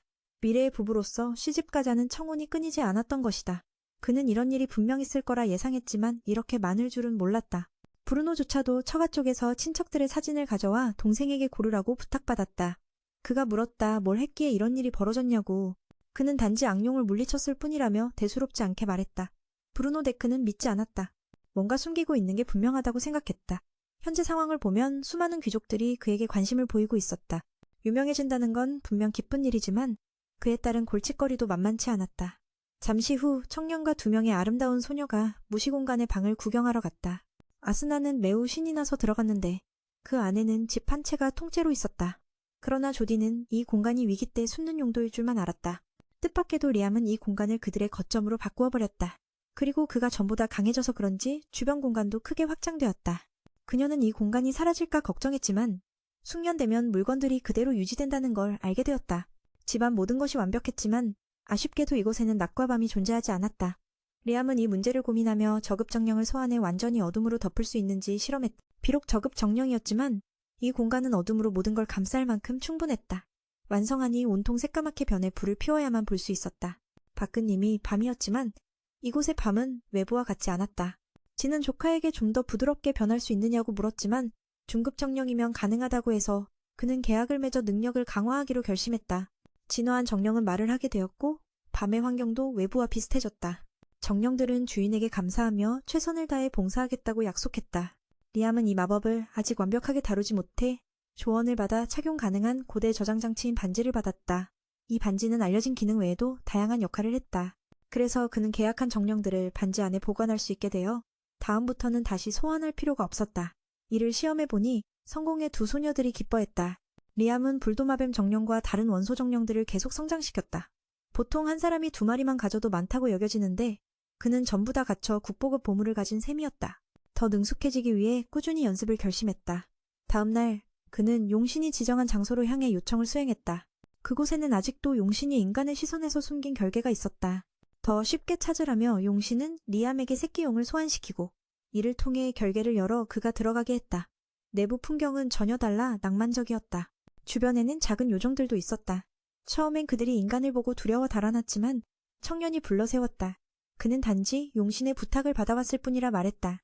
새끼용을 보자 이들은 믿었고 친구가 리암에게 이곳 사람들을 보호해달라고 부탁했다고 생각했다. 모험가들에게 요정은 매우 귀중한 존재라 수가 급감해 위기 상태였다. 도움 없이는 오래전에 멸종했을 것이다. 그의 임무는 각자의 이름을 지어 진화를 돕고 계약을 체결해 작은 요정들을 아름다운 엘프 종족으로 만드는 것이었다. 레나는 알고 보니 친구는 리암에게 이곳 사람들을 보호해달라고 부탁한 것이었습니다. 요정들은 모험가에게 매우 귀중하게 여겨지며 그 수가 심각하게 줄어들고 있었습니다. 만약 도움을 받지 못한다면 그들은 오래전부터 멸종 위기에 처해 있었을 것입니다. 그의 임무는 그들에게 각각 이름을 지어주어 진화시켜주는 것이었습니다. 동시에 성공적으로 계약을 체결하여 작은 요정들이 아름다운 엘프족으로 변모하게 했습니다. 레나가 첫 번째로 축복을 받았습니다. 그 모습을 본 친구들은 줄을 서서 차례로 발전해 나갔습니다. 이 사건 이후 리암은 자신이 아직 이름이 없는 생물들에게 이름을 지어줘야 한다는 것을 배우게 되었습니다. 아름다운 요정들은 그를 사자로 여기며 심지어 그를 사랑한다고까지 말했습니다. 이제 그들은 그가 인간처럼 집을 짓고 살기를 원했습니다. 레나는 청년에게 신뢰를 받아 리더 역할을 맡았습니다. 갑자기 리암은 숲속에서 뿜어져 나오는 에너지를 감지했습니다. 디보가 그것이 요정들이 수집한 마법으로 만들어진 특별한 과일이라는 것을 발견했습니다. 베드도 그가 한번 먹어보라고 권장했습니다. 베나는 지금 그들의 것 또한 리암의 것이라고 생각하며 반대하지 않았습니다. 대량의 마법 에너지를 흡수하자 리암은 강화되었습니다. 이제 그는 동시에 19개의 불덩이를 쏠 수 있어 기분이 매우 좋았습니다. 다음날 그는 요정들을 다시 방문했습니다. 베나는 그들이 새 집을 지었다고 알려주었습니다. 그는 이 장면을 보고 할 말을 잃었지만 요정들이 집을 지은 적이 없기 때문에 탓할 수는 없었습니다. 그때 몇몇 자들이 이곳에 찾아와 사람을 잡으려 했습니다. 아름다운 엘프들은 큰 이익을 위해 경매에 팔리기 때문에 표적이 되었습니다. M은 스시에게 겁내지 말라고 위로했습니다. 한 놈이 덤벼들려 하자 마법에 의해 날아가 버렸습니다. 이를 보고 다른 2명도 도전했지만 리암의 분신에게 처치당했습니다. 이 사건 이후 이곳에 남는 것은 매우 위험하므로 M은 자매들이 임시로 살 수 있는 공간을 열었습니다. 그렇게 그들은 해밀턴 가문의 통제권이 있는 지역으로 이송되었습니다. 그는 그들을 마법으로 옮겼다고 설명했습니다. 안전한 거처를 찾기 전까지는 여기서 지내기로 했습니다. 소녀들은 리암에게 그들의 리더가 되어달라고 간청했습니다. 즉, 그들은 그를 그들의 왕과 같은 존재로 여겼습니다. 레나는 그가 말하는 모든 일을 하겠다고 맹세했습니다. 이를 보고 리암은 수긍했지만 스스로 왕이라고는 할 수 없다고 말했습니다. 그는 그들에게 즉석에서 라면을 먹여주며 지돈이 준 성급 마법을 배우고 있었습니다. 하지만 그 마법은 다소 어려워 아직 성공하지 못했습니다. 그의 친구는 그가 정말로 끈기 있는 사람이라고 생각했습니다. 리암은 새로운 마법을 사용해보고 싶어서 더욱 노력했습니다. 며칠 후 그는 모두를 모아 순간이동을 사용하기로 했습니다. 그 전에 그는 자신의 분신을 보내 정찰을 했기 때문에 가능했습니다. 여기서 집까지의 거리는 약 100km였습니다. 이곳은 레인이 결계가 봉인된 땅이라고 부르는 곳으로 아무도 알지 못하는 장소입니다. 그는 청년에게 결계를 파괴하는 방법도 가르쳐 주었습니다. 이제 이곳이 모두의 집이 될 것입니다. 이 땅을 보호하는 이유에 대해서는 그는 말하지 않았습니다. 생존하기 위해서는 물이 필요하므로 리암은 수계정령인 윈딘에게 도움을 요청했습니다. 그녀는 진화한 후 깨끗한 물의 출처를 찾았고 마음껏 사용할 수 있었습니다. 다음으로 필요한 것은 건축에 대한 지식이었습니다. 그는 빈 시간에도 연습을 계속했습니다. 짧은 순간 이동 마법을 몇 번 더 사용할 수 있게 되었다. 예전에는 시전 시간이 더 걸렸겠지만 이제는 연속으로 순간이동이 가능하다. 이 사이에 리암은 3마리의 드래곤을 소환해 소녀들을 보호하게 했다. 집에 돌아오니 갑자기 전화가 놀러왔다. 그녀는 민의 몸 안에 있는 드래곤이 약속의 땅에 대해 언급한 것이 있냐고 물었다. 민은 솔직하게도 봉인된 땅에 대해서만 안다고 대답했다. 그래서 스칼렛을 데리고 그곳으로 가보기로 했다. 그러나 그녀는 집을 짓기 위해 엔지니어를 찾는 도움도 요청했다. 자신의 분신을 만들어냄으로써 원본과 같은 능력을 가진 부하를 쉽게 얻을 수 있었다. 도착하자마자 그녀는 눈앞의 광경에 충격을 받았다. 그녀는 드래곤님에게 이것이 기록에 나오는 약속의 땅인지 물어보려 했다. 레도는 인간에게는 아무런 약속도 하지 않았다고 말했다. 스칼렛은 인류의 종말을 이야기하며 인류가 멸종의 위기에서 구원받고 천국으로 초대받을 것이라고 말했다. 그곳이 바로 이 땅을 의미하며 민은 그곳의 주인이 되었다. 왕족은 이 땅과 관련된 반지를 소유하고 있다. 민의 몸에서 느껴지는 드래곤의 힘에 반응하자 갑자기 한 땅이 떠오르기 시작했다. 이곳이 공중에 떠있도록 돕는 열쇠인 것 같았다. 스칼렛은 갑자기 무릎을 꿇고 리암에게 여기서 새로운 나라를 세워달라고 간청했다. 만약 미래의 인류가 멸망할 위기에 처한다면 이곳에서 계속 살아갈 수 있는 곳이 필요하다고 주장했다. 그녀는 약속의 땅의 주인에게 충성을 맹세하겠다고 하였지만 민은 그 의미를 이해하지 못했다. 며칠 후 엔지니어 골크의 지시에 따라 모두가 자신의 꿈의 집을 짓기 시작했다. 한편 리암은 야생동물들을 쫓아내기 위해 바쁘게 움직였다. 그들이 이곳을 노리지 않도록 하기 위해서였다. 스칼렛은 그가 마법을 사용하는 장면을 보고 감탄했다. 그녀는 자신이 수도로 돌아가야 할지 물었지만 거절당했다. 민을 주인으로 부르는 것이 너무 불편하다고 느꼈다. 리암은 자신을 이름으로 부르라고 요청했으며 이곳에서 그는 권력을 가진 자이기 때문이다. 그는 다시 물어보았고 스칼렛은 자신이 그를 섬길 필요가 없다고 말했다. 게다가 스칼렛은 신분이 매우 높은 공주였다. 그녀는 슬프게도 자신의 혈관에는 드래곤의 피가 흐르고 있다고 말했다. 그녀는 어머니에게서 물려받은 것이다. 지금까지 외가 쪽은 항상 드래곤의 피를 가진 고위 귀족에게 시집갔다. 이렇게 되면 그들 중 누구도 위대한 드래곤 신 앞에서 머리를 숙이지 않을 수 없다. 제드가 듣고는 민에게 북쪽으로 약 1km 걸어가라고 말했다. 그곳에서 그녀가 좋아할 것을 찾을 수 있을 것이다. 리암이 이를 전하자 스칼렛은 그곳에 가보기로 했다. 그렇게 두 사람은 신이 남긴 유적을 발견했다. 아래로 내려가 보니 또 다른 드래곤이 지키고 있었다. 그 몸체는 제돈의 형태를 본따 금속으로 만들어졌다. 이곳을 보호하는 자로서 모든 침입자를 공격할 것이다. 이를 멈추려면 머리 위에 한 글자를 지워야 드래곤, 이 자신에게 복종하게 된다. 다행히도 스칼렛은 고대 언어를 이해하여 민에게 올바른 위치를 알려주었다. 아주 빠르게 이 생물은 리암을 주인으로 인정하게 되었다. 그것은 그를 만든 자의 피를 소유하고 있었기 때문이다. 스칼렛도 그 드래곤을 만져보아 기뻐했고 자신 안에 흐르는 피를 드래곤이 인식했음을 생각해냈다. 그래서 그녀는 그곳에 남아 드래곤, 이 상처가 치유될 때까지 기다리겠다고 요청했다. 이를 듣고 민은 혼자 돌아가야 했다. 공주에게 주인으로 여겨지는 것이 어색하게 느껴졌다. 제도는 민이 강해져서 자격을 갖추기만 하면 된다고 생각했다. 동생의 상처가 완전히 나아야만 멈춘다. 이 말을 듣고 그는 혼자 돌아가야 했다. 공주가 자신을 주인으로 여긴다는 사실이 어딘가 어색했기 때문이다. 베도는 그가 더 강해져서 자격을 갖추면 된다고 생각했다. 리암은 마을에 불이 난 걸 알아차리고 즉시 순간이동해 확인했다. 모두가 달려와 공격자는 늑대족이라 알렸다. 한 마리는 리암을 보자마자 다가와 침입자로 경고했다. 그 땅을 침범하지 말라며 즉시 떠나지 않으면 추방하겠다고 했다. 민도 말을 시도했으나 상대는 듣지 않고 공격해왔다. 어쩔 수 없이 그는 상대를 약화시키고 진정하라 설득했다. 작은 요정을 소환하자 늑대족이 무거운 짐을 짊어진 듯 힘들어했다. 알고 보니 모두 이곳에 살고 있는 이들이었고 용신의 보호를 받고 있었다. 그의 무단 방문으로 공격받은 것이었다. 그는 화해하며 엘프 소녀들이 조이돈의 보호를 받는다고 설명했다. 늑대족은 자신의 성급함을 사과했다. 모두가 용신을 섬기기에 원한은 없었다. 베나는 모두에게 리암과 계약해 그들처럼 진화하라고 권유했다. 현재 리암은 용신의 화신이기 때문이었다. 모두 동의했고 청년도 모두에게 이름을 지어주려 애썼다. 크리스는 첫 번째로 진화한 늑대족 우두머리로 암컷이라 충격을 받았다. 다음 날 그는 다른 차원에서 깨어나 밖을 보니 늑대족이 어제 피해를 복구 중이었다. 마을 인구가 2배로 늘어나 발전 속도가 빨라졌다. 크리스는 주인을 보자 강아지처럼 기쁘게 달려와 안겼다. 그는 일하는 중이었느냐고 물었고 크리스는 어제 일에 대해 미안해했다. 리암은 탓하지 않고 서로 돕는 게 중요하다고 말했다. 그러나 그는 먼 미래에 자신이 없을 때 마을이 또 공격받을까 걱정했다. 그럴 경우 모두가 수리하느라 고생할 것이라 생각해 마을의 자산에 마법을 걸고자 했다. 오두막은 이를 이해하고 그에게 주문을 가르쳤다. 마법은 상상력이다. 리암은 집을 짓는 재료가 절대 파괴되지 않으리라 생각하며 나무에 마법을 걸었다.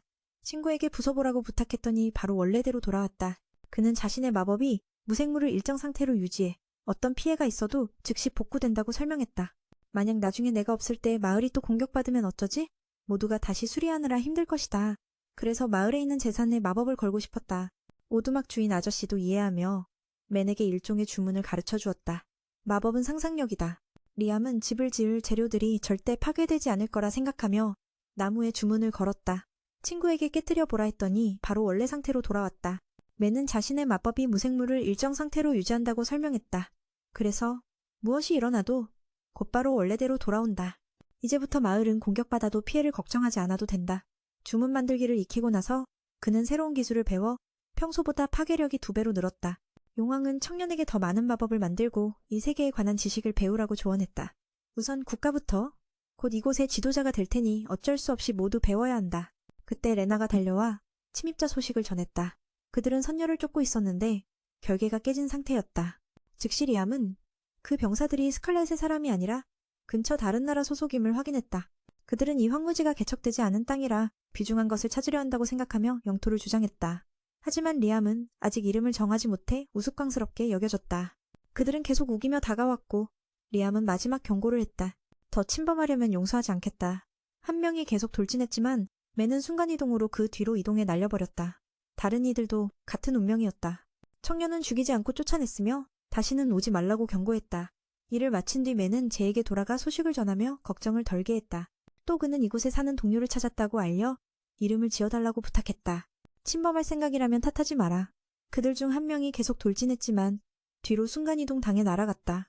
다른 자들도 같은 운명을 맞았다. 청년은 죽이지 않고 쫓아내며 다시는 이곳에 얼씬도 하지 말라고 경고했다. 일을 마친 미는 다시 돌아와 제이에게 소식을 전해 걱정을 덜어주었다. 작은 아이는 이 땅에 살고 있는 같은 종족을 더 발견해 그에게 이름을 지어달라고 부탁했다. 도움을 줘. 이렇게 하면 마을 주민 수가 계속 늘어날 거야. 리암은 항상 이런 사람들을 환영하지. 인원이 너무 많아서 이름을 지으려고 오후 내내 걸렸대. 이 일은 정말 힘들었어. 마력도 많이 소모되고 어떤 이름이 어울릴지 머리를 싸매야 했으니까. 그렇게 해서 약 100명의 엘프족 여인들이 태어났어. 그래서 마을도 확장해야 할 필요가 있었지. 다음 날 스칼렛은 금속용화기를 데리고 마을에 와서 모두의 관심을 받았다. 이후 미는 주요 인사들과 회의를 열고 자신이 쓰러뜨린 병사들의 모자를 꺼냈다. 스칼렛은 문양을 보고 이것이 판타 공국의 휘장임을 알아챘다. 그들도 약속의 땅과 인접한 곳에 있는데 왜 그렇게 빠르게 이곳에 도착했는지 의문이었다. 어제의 병사들은 단지 정찰병일 뿐 이 땅이 공화국에 편입될지 여부는 알 수 없다. 스칼렛은 세 나라 모두 이 땅을 차지하고 싶어 할 것이라고 확신했기에 미는 새로운 국가를 세우는 속도를 더 빨리 해야 했다. 이를 위해 그는 3가지가 필요했다. 땅과 주민 그리고 힘. 리암은 이미 모두 가지고 있으므로 이곳을 자신의 국가로 정식으로 만들 수 있다. 지금 해야 할 일은 이 지역이 주인이 있다는 것을 알리려는 것이다. 동시에 리암은 더 많은 주민들을 이곳으로 유치하고 천천히 발전시키려 한다. 가장 걱정스러운 것은 이 지역을 보호할 인력이 필요하다는 것이다. 이를 듣고 크리스가 그 역할을 맡겠다고 자원했다. 그의 늑대 부족은 매우 전투적이며 전혀 두려워하지 않는다. 그 말을 듣고 그는 동의하며 마을 건설 계획을 계속 진행하여 권위를 드러내고 침략자들의 진전을 막으려 한다. 어떻게 하면 그들이 이 땅과 동맹을 맺는 것이 공격하는 것보다 유익하다는 것을 깨닫게 할 수 있을까? 그 다음날 레오나르도라는 사람이 즉시 찾아왔다. 스칼렛은 그가 자밀의 귀족이라는 것을 알고 있었다. 왕의 명령을 받고 그는 여기서 인사하고 의미 없는 전쟁을 원하지 않는다고 선언하기 위해 왔다. 대신 그들은 우정을 찾으며 동맹을 맺고자 했다. 만약 그가 동의한다면 그는 첫 번째 공주 스칼렛과 결혼해야 한다고 했다. 그 말을 듣고 두 사람은 꽤 충격을 받았고 왜 그가 그렇게 칭찬하는지 의아해하며 공주님의 행동이 문제가 되고 있었다. 민도 그에게 스칼렛을 얼마나 만났기에 그런 제안을 할 수 있는지 물었다. 그는 웃으며 민도 정치적 재능이 있다는 것을 놀라워했다.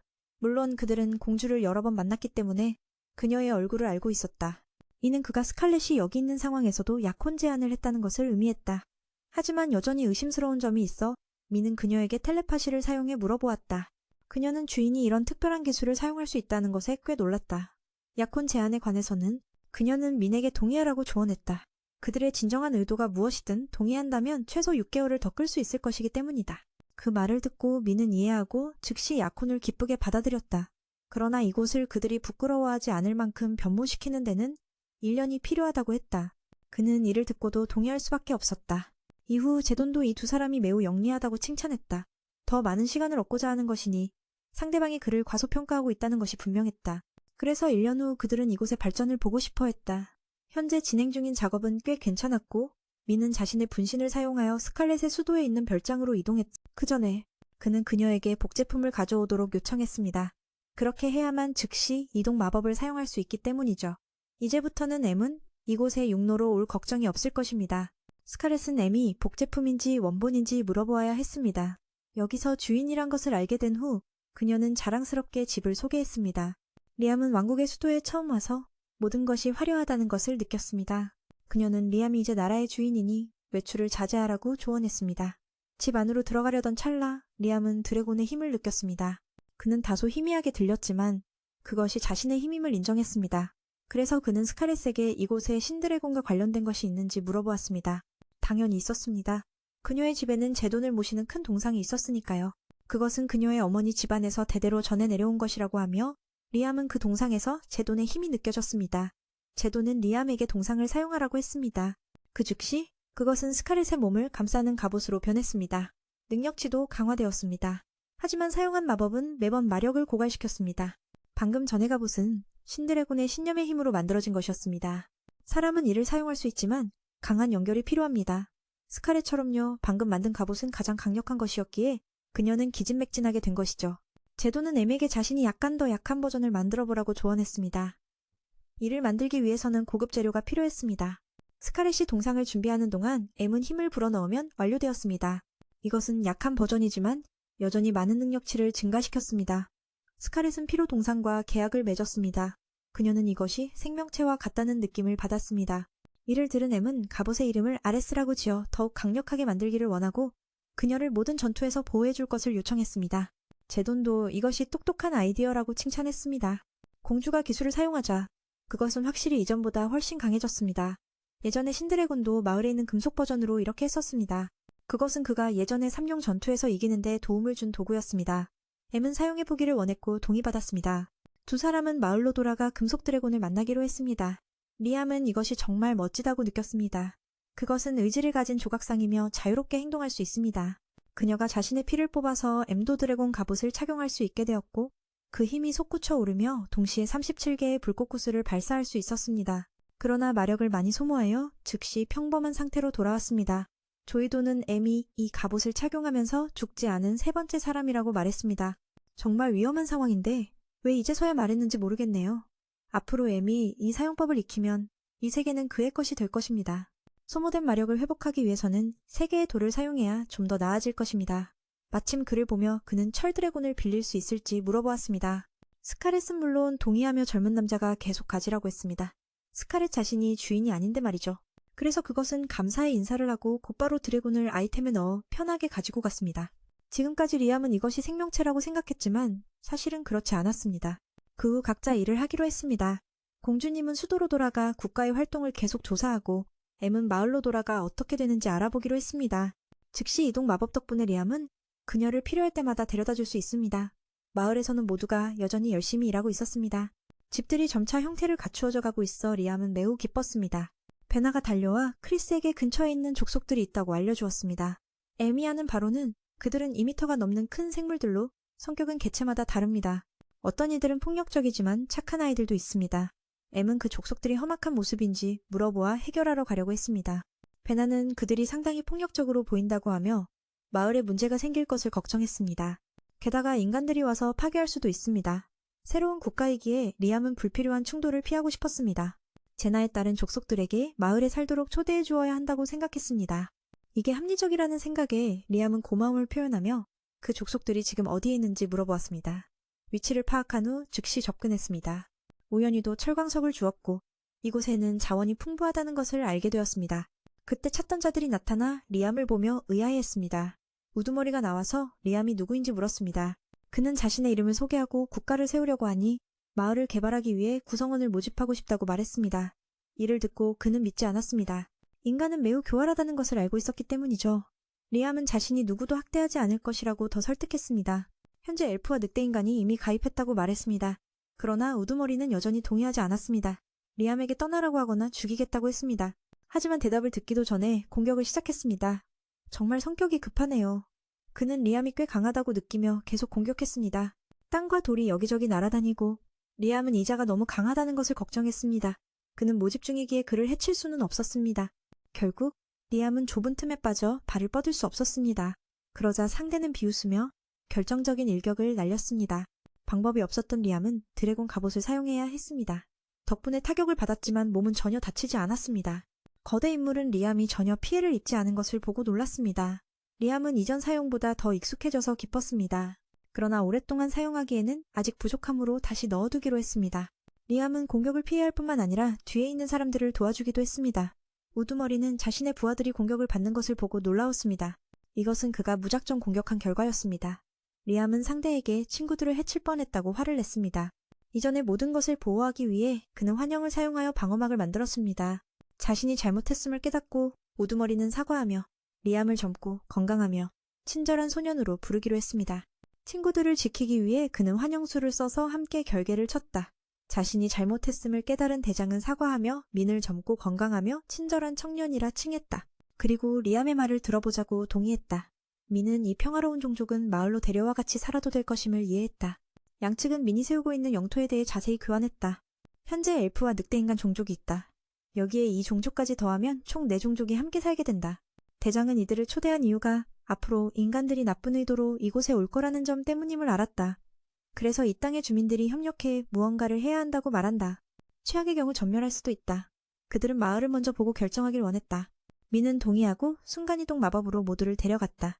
사람들은 충격을 받았고 이것이 고의 성스러운 마법임을 알았다. 뜻밖에도 크리스가 친구를 알아보고 달려가 얼굴에 뺨을 내리쳤다.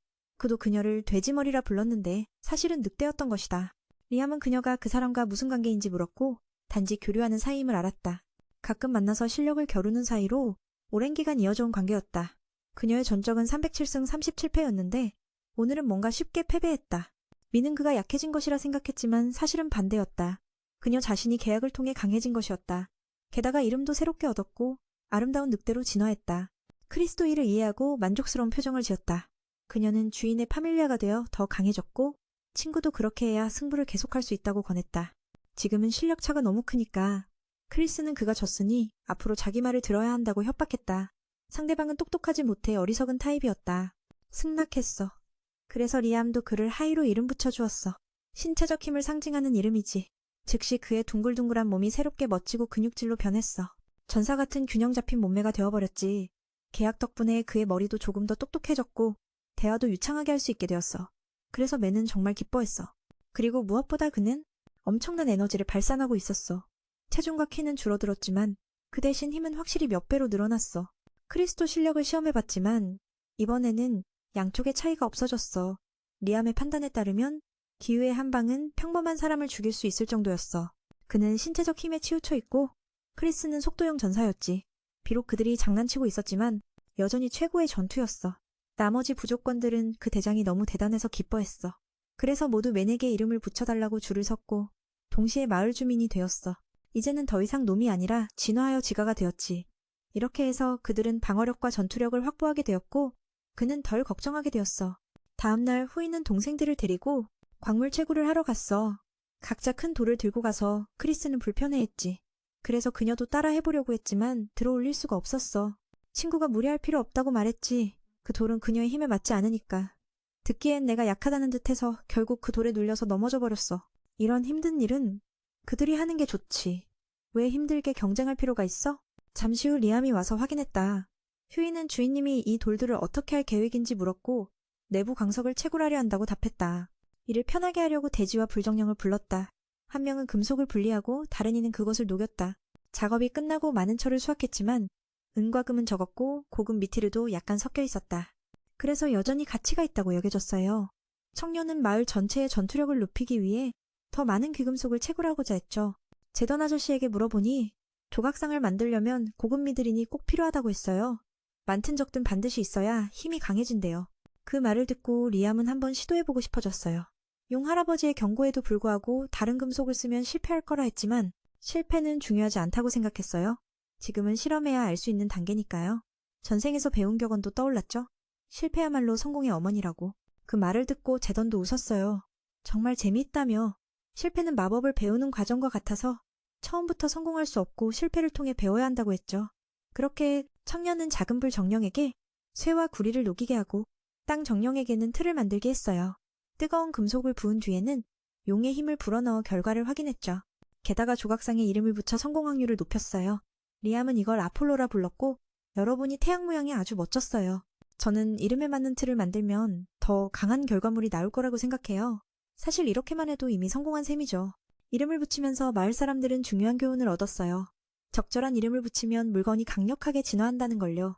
그래서 마법 갑옷도 그렇지 않을까 해서 이렇게 실험하는 거예요. 존 아저씨는 이게 성공했다는 사실에 정말 충격받았어요. 이렇게까지 해낸 것만으로도 이미 성공이라고 볼 수 있다. 마을 사람들에게 이름을 지어주면서 M은 이 교훈을 얻었다. 적절한 이름을 부여함으로써 그들은 매우 강력한 형태로 진화할 수 있었다.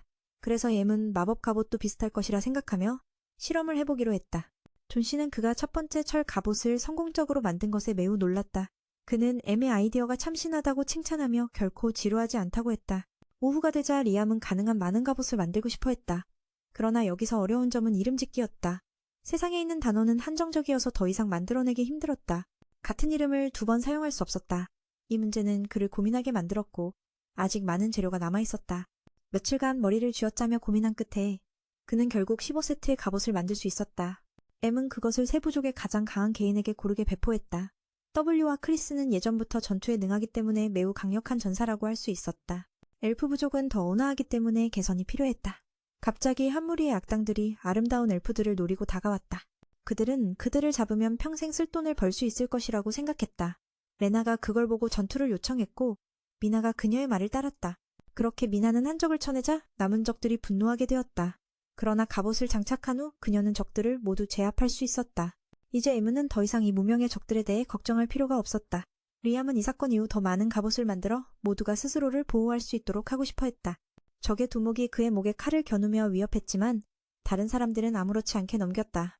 단순히 에미 이곳에서 가장 강한 존재였기 때문이다. 밤이 되자 청년은 잠을 자지 않고 몇 가지 실험을 하고 싶어 했다. 그는 많은 물의 정령을 소환하여 바닷물에서 소금을 분리해 일상에서 사용할 수 있는 식수를 만들도록 요청했다. 인구가 증가했기 때문에 모든 것을 비축해야만 했다. 윈디는 첫 번째로 진화한 정령으로 주인과 대화를 나누었다. 그녀는 M에게 매우 고마워하며 이 힘 덕분에 그녀는 정령의 세계에서 영토를 확장할 수 있었다고 했다. 그녀는 물체에 영향을 미칠 수 있는 능력이 있다고 알려주었고 리암은 그녀를 제로라는 이름으로 부르기로 하여 더 강해지길 원했다. 그는 그 후 그녀의 동상을 만들고 합체를 요청했다. 과연 성공했다. 이제부터 그것은 철로 만든 갑옷의 업그레이드가 될 것이다. 다음 날 그는 W에게 땅의 정령 갑옷을 장착했다. 베나는 물의 갑옷을, 크리스는 불의 갑옷을 입었다.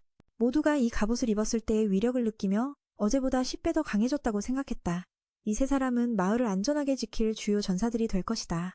단점은 이 갑옷이 많은 힘을 소모하기 때문에 여전히 익숙해질 시간이 필요하다는 것이다. 배돈 씨는 리암을 보며 그가 정말 순진하다고 생각했다. 만약 세 부족 모두 갑옷을 착용하게 된다면 그들은 원하는 대로 한 국가를 평평하게 만들 수 있을 것이다. 그런데도 그는 더 많은 업그레이드를 생각하고 있었다. 과연 M과 관련된 것들은 한계가 없는 것 같았다. 다음날 리암이 도시로 돌아오자 두 동료가 그가 최근에 어디에 있었는지 물었다. 이 조카들은 매우 걱정하며 그에게 무슨 일이 생겼는지 의심했다. 청년은 갑자기 처리해야 할 일이 많아서 미리 알리는 것을 잊었다고 말했다. 일단 아스나도 그걸 넘겨주고 그들이 M에게 맡긴 돈에 대해 질문했다. 알고 보니 스칼렛이 리암에게 많은 금을 주면서 입을 막으려 했던 것인데 그는 그중 일부를 두 동료와 나누었다. 그들은 드래곤과 관련된 이야기를 알고 있었기 때문이다. 사실 그 돈을 받지 않았더라도 그들은 아무것도 말하지 않았을 것이다. 그러나 리암은 그 돈을 쓸 데가 없어서 두 여자에게 주었다. 자유는 큰 돈을 선물 받았고 아스나와 조디아도 무엇을 할지 몰랐다. 그래서 다시 청년에게 보관해두라고 부탁했다가 필요할 때 꺼내 쓰기로 했다. 리암은 아스나에게 무엇이 필요한지 물었고 그들은 웃었다. 잠시 후 두 여자아이가 주문한 마법책을 사서 청년에게 선물하기로 했다. 이 마법은 꽤 희귀한 것 같아서 금이 필요하다고 했다. 우연히 아스나가 최근에 그것을 보았기 때문에 이 아이디어가 떠올랐던 것이다. 무엇을 주던 간에 이건 M이 매우 좋아했기에 즉시 받아들였다. 책을 열어보니 정말로 자신이 가지고 있지 않은 마법이었다. 그는 두 좋은 동료에게 감사의 말을 전했다. 조디와 조카는 그 말을 듣고 매우 기뻐했다. 식당에 가서 M은 최근에 일어난 일에 대해 설명할 차례가 되었다. 그가 새로운 국가를 건설하고 있다고 하자 그녀는 매우 놀랐다. 다른 사람이 말했다면 아마 믿지 않았을 것이다. 그러나 리암이 그렇게 말했다면 믿어야 했다. 그 기회를 이용해 그는 두 사람에게 자신과 함께 계속 여행할 것인지 물었다. 아스나가 그 말을 듣고 소리쳤다. 이전에 그렇게 말했다고 자신은 그의 곁에서 평생 함께 할 것이라고 했다. 조디도 마찬가지로 자신은 M의 여정을 계속 지켜볼 것이라고 말했다. 어쨌든 지금 세 사람은 계약을 맺은 가족 같은 존재가 되었다. 그 말을 듣고 리암은 안심하며 그들이 계속해서 더 많은 것을 가르쳐주기를 바랐다. 아스나는 밖에 나가 놀려고 했으나 막혔다. 리암은 방금 구매한 책의 마법을 지금 바로 배우고 싶어 했다. 현재 그는 어떤 마법이든 순식간에 익힐 수 있었다. 그는 그들에게 보여주기 위해 시도했다. 아주 빠르게 활성화하여 새로운 형식의 물건을 만들어냈고 리암은 계속해서 마법을 시전하여 모두의 주목을 받았다. 시전 시간이 매번 줄어들 것이었다. 그래서 몇 분 만에 그는 새로운 마법을 익혔고 정말로 정점에 도달한 것이었다. 그의 친구가 그것이 무엇인지 물었고 자신이 알기로는 비슷한 형태의 물건이라고 답했다. 사용자는 원하는 만큼 물건을 넣을 수 있었다. 게다가 그것은 시전자의 힘에 따라 달라졌다. 리암은 매우 강력하여 그 안에 많은 물건을 담을 수 있었다. 그러나 이 물건의 치명적인 약점은 내부의 시간이 평소보다 더 빨리 흐른다는 것이었다. 그는 그것을 보여주기 위해 생선한 조각을 넣어보았다. 꺼내보니 그 안에서 썩은 냄새가 나왔다. 조디는 이 물건은 마치 똥통 같았어요. 아스나는 눈을 반짝이며 리암에게 이 마법이 쓸모있는지 물었죠. 그는 아직 효과적인 사용법을 찾지 못했어요. 그러다 갑자기 술을 들고 오는 종업원을 보고 아이디어가 떠올랐죠. 술을 약물품으로 발효시키는 거예요. 밖에 나가 오늘 가짜 낸 순수 포도즙을 샀어요. 거기에 약간의 효모를 넣고 어둠의 공간에 5분 두니 성공적으로 술이 만들어졌어요. 모두가 놀랐고 리암은 이제 이 기술로 빠르게 대량 발효 음식을 만들 수 있어 기뻤죠. 약물품 속 시간을 더 알아보기 위해 포도즙을 잔뜩 샀어요. 각 병에 번호를 붙여 구분했고 조디 씨가 술 평가를 맡았어요. 그녀는 술을 좋아하거든요. 조디 씨가 약물품 속에 1시간 동안 둔 술을 시음했고 발효 시간은 365일과 같다는 결과가 나왔어요. 다른 병들도 비슷한 결과가 나왔고 리암은 매우 기뻤죠. 아스나는 혹시 리암이 그 여자를 좋아하는 줄 알고 화를 냈어요. 현실에서 1시간은 약물품 속에서 1년과 같다는 뜻이에요. 다음 날 리암은 두 여신을 데리고 새로운 땅으로 가 마을 사람들에게 소개했어요. 즉시 서로 친근해졌죠. 마을 사람들을 환영하며 잔치를 열고 누가 요리를 잘하는지 경쟁도 했어요. W와 크리스는 전사지만 요리 실력도 뛰어났어요. 작은 늑대가 특별한 양갈비를 만들어 두 소녀가 군침 흘렸고 아저씨는 자신의 종족 전통 요리를 준비했죠. 엘프족 장군은 영양가 높은 버섯과 약초를 내놓으며 맞섰어요. 아스나는 신경 쓰지 않고 맛있게 먹었고 모두 함께 멋진 잔치를 즐겼어요. 다음 날 리암은 두 동료와 함께 과일 수확을 도왔어요. 이 과일로 술을 만들 자신이 있었죠. 크리스와 W는 서로 경쟁하며 성과를 자랑했어요. 베나는 둘이 같은 나무에서 과일을 다 따버린 걸 꾸짖었죠. 술을 1시간 동안 숙성시켜보니 결과는 365일 숙성한 것과 같았어. 나머지 술들도 마찬가지였고 덕분에 매는 기뻤지. 아스나는 질투하면서 그가 저 아줌마를 좋아하는 줄 알고 크게 혼냈어. 현실 세계에서 1시간이 지날 때마다 다홍신 세계에선 1년이 흐른다는 거야. 다음 날, 맨은 2명의 요정을 데리고 새로운 땅으로 가서 모두에게 소개했어. 바로 양쪽이 친해지고 가까워졌지. 마을 주민들을 환영하기 위해 잔치를 열면서 누가 요리를 더 잘하는지 경쟁도 했어. W와 크리스는 전사지만 요리 실력도 뛰어났어. 작은 늑대가 특별한 양갈비 구이를 만들어 2 아가씨의 침샘을 자극했고, 아저씨는 자신의 종족 전통 음식을 준비했지. 그것은 큰 고기 덩어리였어. 엘프족 장군도 질 수 없어서 영양가 가득한 버섯과 약초를 가져왔어. 아스나는 신경도 안 쓰고 맛있게 먹었지. 그렇게 마을 사람들은 환상적인 잔치를 즐겼어. 다음 날, 맨은 2 동료를 데리고 과일 수확을 도왔어. 이 과일로 리암은 술을 만들 자신이 있었지. 크리스와 윈은 서로 경쟁하며 성과를 자랑했어. 베나는 그들이 한 나무에서 과일을 전부 따버렸다며 혼냈지. 갑자기 누군가가 그들을 공격했어. 맨이 마법을 쐈지만 뜻밖에도 공격자는 도망쳤어. 뚱뚱한 남자는 미쳐서 동료를 물어뜯으려 했고 다행히 아저씨가 막았지. 이 광경을 본 리암은 어찌할 바 몰라하며 임시로 정화 마법을 써서 나쁜 영향을 없앴어. 조디는 앞서 증상을 보고 그가 뱀파이어로 변했다는 걸 추측했어. 보통 변하면 구할 수 없지만 맨이 너무 강력해서 성공했다고 했지. 모두는 그가 뱀파이어일 리 없다고 생각했어. 태양빛을 무서워하니까. 조디는 그가 드라큘라일 가능성이 크다고 했어. 일반 뱀파이어보다 더 강력한 변종이라고. 드라큘라가 이끄는 뱀파이어들은 강해져서 더 이상 태양빛을 두려워하지 않아. 이 말을 듣고 모두 걱정했지. 게다가 그들의 첩보원이 돌아와 적이 1만 마리나 되는 뱀파이어 군대를 이끌고 이 땅으로 향한다는 소식을 전했어. 너무 많은 숫자라 믿기 어려웠어. 이전에 그들이 다른 종족들을 감염시켜 세력을 키운 모양이었지.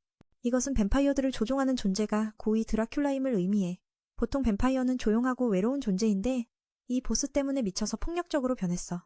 지금은 모두를 죽이지 않고 어떻게 막을지 고민 중이야. 리암은 할 수 있는 만큼 하자고 생각했어. 가장 중요한 건 목숨을 지키는 거니까. 그는 전투가 시작되기 전에 모두 대피시키기로 했어. 크리스가 늑대족을 이끌고 즉시 움직였지. 하지만 리암은 자신이 쌓아온 마을이 이렇게 위험에 처한 게 너무 억울했어. 근처 부족 중 대피를 거부한 이들은 모두 뱀파이어로 변했어. 또 한 무리는 누군가 앞에 무릎 꿇고 있었어. 그가 바로 드라큘라일 가능성이 크다고 보였지. 상황이 점점 심각해지고 있어. 그의 능력은 이미 죽은 흡혈귀들을 부활시키는 것. 그래서 그 숫자가 10,000명이나 된 거야. 형님은 너무 두려워서 더 오래 머물며 정보를 얻지 못했지. 리암은 그가 잘했다고 칭찬했어. 가장 중요한 건 생존이니까.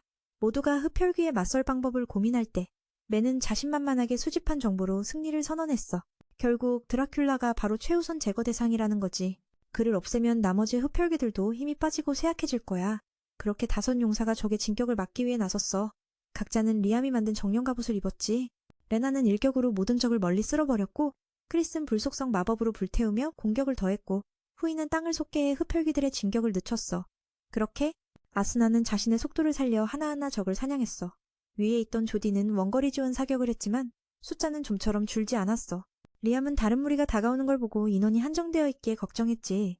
이미 많은 적을 쓰러뜨렸지만 5 용사 모두 점점 지쳐 결국 잠시 후퇴했어. 하지만 드라큘라가 앞을 가로막았지. 그는 이곳에 더 이상 위협이 없을 거라 생각해 모습을 드러냈어.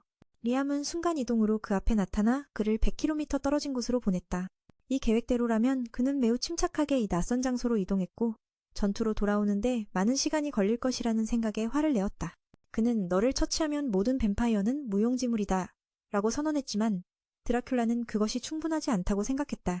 아무도 자신이 전파하는 것을 막을 수 없다고 믿고 있었다. 전투는 동시에 19발의 총격으로 시작되었다. 불행히도 이 마법은 그에게 전혀 효과가 없었고 그의 이동 능력도 문제였다. 다행히도 그는 즉시 다른 곳으로 순간이동했다. 리암은 드래곤 인장을 발동하고 빛의 화살을 쏘았지만 그것이 피해를 줄 수 있었다. 그러나 상대의 회복 능력이 너무나도 강력했다. 리암은 곧 들켜서 그에게 직접 감염되었다. 다행히 그것은 그의 복사본이었기에 마법을 해제할 수밖에 없었다. 현재 그가 가진 마지막 카드는 드래곤 갑옷 가디언 제돈이다. 그러나 이것은 양날의 검이기도 하다. 마법이 그에게 효과적이지 않기 때문이다. 그는 승리가 확실할 때 사용할 생각이었다. 그래서 계속해서 다른 마법에 의지해야 했다. 불에 타거나 완전히 얼어붙어도 드라큘라는 전혀 아랑곳하지 않았다.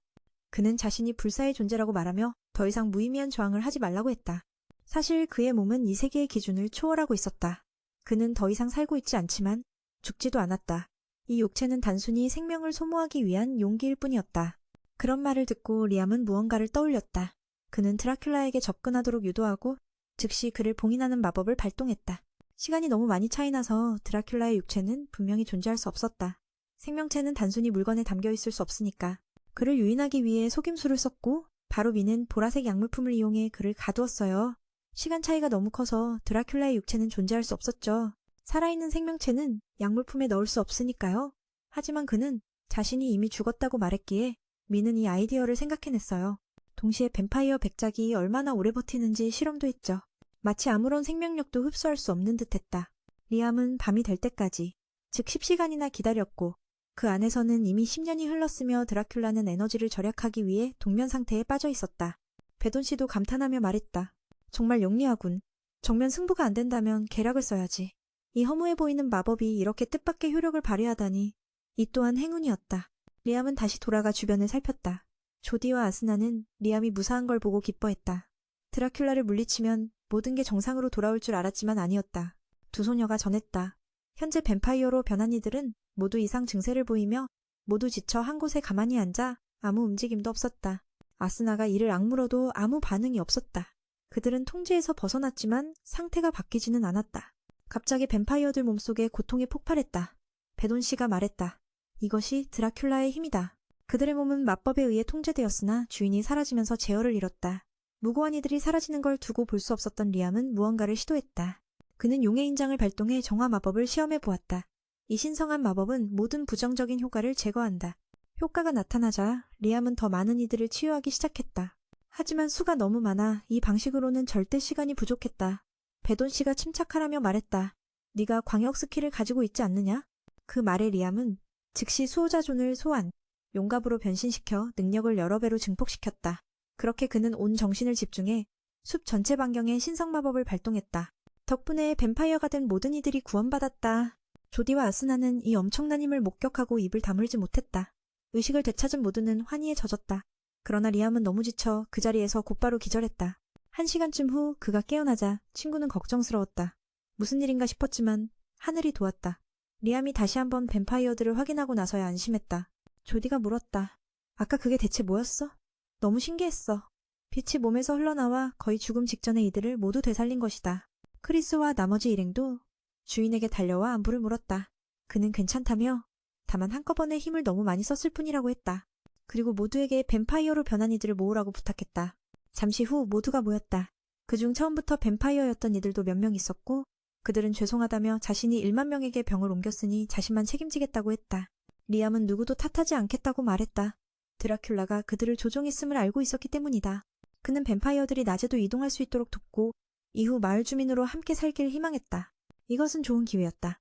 태양이 떠오르면 대부분 불에 타 죽을 가능성이 크다. 드라큘라의 힘은 사라졌지만 밤에만 조용히 살면 이전처럼 되겠지만 많은 제약이 따를 것이다. 그는 이들이 안심하도록 말했다. 자신은 드라큘라처럼 통치하지 않을 것이다. 마을에 들어오는 이들에게 2가지 조건만 요구한다. 첫째, 시키는 대로 할 것. 둘째, 절대로 싸우지 말 것. 이 말을 들은 뱀파이어들은 진심으로 믿음을 가지기 시작했고 대표도 리암의 제안을 받아들였다. 앞으로 펼쳐질 이야기는 더 깊은 신뢰와 새로운 희망의 시작이 될 것이다. 테오는 언제나처럼 이름 짓는 절차를 밟았지만 이번에는 계약서를 대표자에게만 걸면 끝이었다. 그의 새 이름은 알루카스, 무리 조종과 태양빛 저항 능력을 갖췄다. 마치 2번째 드라큘라처럼 이 힘은 뱀파이어와 드래곤 전종 모두를 빛으로부터 지켜줄 것이다. 며칠 후 보랏빛 태양 안에서 드라큘라의 육체가 서서히 부패하기 시작한다. 약 100시간 후 모든 것이 완전히 사라졌다. 전날 사건은 어느 세력이 기록했는데 그들은 어린 소년 리암이 드라큘라를 물리칠 줄은 상상도 못했다.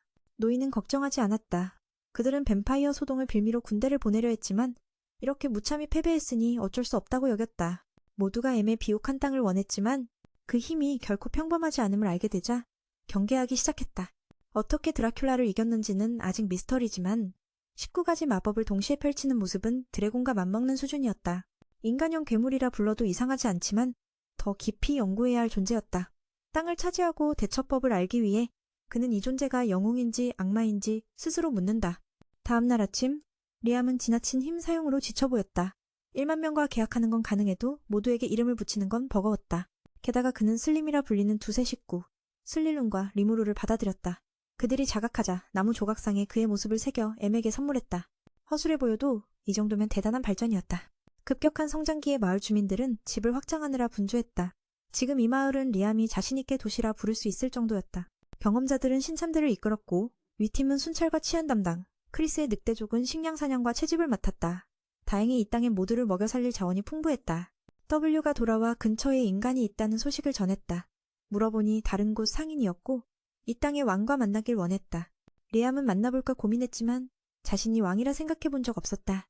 형은 처음부터 리암이 모두 마음속의 왕이라며 주변 사람들에게 큰 소리로 그의 주인이 왕인지 물어보라 했다. 사람들은 한마음으로 동의했다. 이곳에 그보다 더 어울리는 사람은 없었다. 민도 놀라움을 감추지 못했다. 댄이 나타나 칭찬하며 드래곤 왕도는 민이 이 땅의 왕임을 선언했다. 모두 환호하며 이제 이곳이 새로운 왕국이 될 것을 기뻐했다. 잠시 후 그는 스칼렛의 집으로 순간이동했다. 요즘 만나지 못해 그녀가 그리웠다. 또한 중요한 일도 있었다. 지난날 자밀 왕국 상황을 조사했지만 이상한 점은 없었으나 바로 그 점이 의심스러웠다. 그녀는 왕부터 장관들까지 모두 음모를 숨기고 있다고 느꼈고 리암의 땅이 너무 탐나는 땅이라 그냥 지나칠 수 없다고 생각했다. 그 말을 들으며 그는 혹시 약속의 땅에 보물이 숨겨져 있는지 궁금해하며 댄에게 물었다. 그러나 댄은 침묵했다. 당분간 이 문제는 더 조사하기로 했고 스칼렛에게 놀자고 물었지만 아직은 안 된다고 했다. 그녀는 변이 생길지도 몰라 더 조사가 필요하다고 말했다. 그는 다음에 방문하겠다고 약속했다. 또한 왜 이 땅이 집중적으로 노려지는지 댄이 모든 걸 알고 있지만 거짓말을 못해 침묵한다고 생각했다. 드래곤 친구는 그가 12살 아이 같지 않다며 역시 똑똑하다고 칭찬했다. 숨겨진 비밀은 가디언덴과 관련 있다고 했다. 리암은 드래곤의 임무가 용 갑옷 착용자를 보호하는 것이라 생각했지만 사실 댄은 더 큰 보물을 지키기 위해 자신의 다른 버전을 만든 것이다. 그는 바로 이전에 금속 드래곤을 찾았던 곳으로 이동했다. 이곳이 지켜야 할 진짜 대상이라고 믿었다. 댄은 그에게 마법진의 빈 공간을 채우는 힘을 사용하라고 가르쳤다. 드라큘라와의 전투 후 그는 이를 수행할 충분한 힘을 갖췄다. 그렇게 다음 문이 열렸다. 아래방에 들어서자 이곳은 마치 저장 능력을 가진 반지 같았다. 친구는 고대 장비라 설명했다. 드래곤의 습성은 까마귀처럼 빛나는 물건을 둥지에 모으는 것과 같다. 즉, 이곳은 가장 오래되고 금지된 마법들이 수집되고 보관된 드래곤의 동굴이었다. 그 말을 들은 리암의 얼굴엔 기쁨이 가득했다. 댄은 그가 봉인을 깨고 이 방에 들어간 첫 번째 인물이라며 당연히 내부 마법을 사용할 권리가 있다고 했다. 그는 새 마법을 쓰려 했지만 갑자기 활성화되지 않았다. 이 공간은 현대 마법을 모두 막는 듯했다. 다행이다. 그는 순간 이동 능력을 사용해 탈출할 수 있었다. 다시 내부로 돌아온 리암은 마법 사용 금지를 해제할 방법을 실험하기 시작했다. 그는 모든 거품을 파괴해야 했다. 물리적 피해는 효과가 없었고 일반 마법을 쏘면 구체가 2배로 늘어났다. 그의 친구 드래곤의 설명을 듣고 그는 금지된 마법을 해제하기 위해 조치를 취하기로 했다. 그는 자신의 복제를 만들어 빠르게 협력했다. 혼자서는 너무 오래 걸릴 것 같았기 때문이다. 짧은 시간 안에 그는 제돈을 놀라게 했다.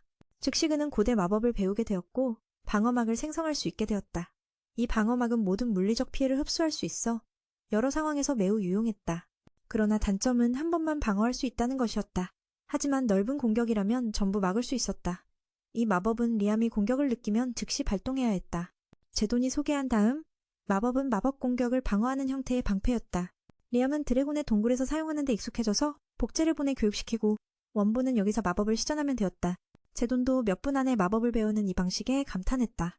저녁이 되었고 청년은 잠을 자지 않고 자신의 몸이 마력을 느끼도록 익숙해지게 하며 2가지 방패를 동시에 사용하는 방법을 배우고 있었다.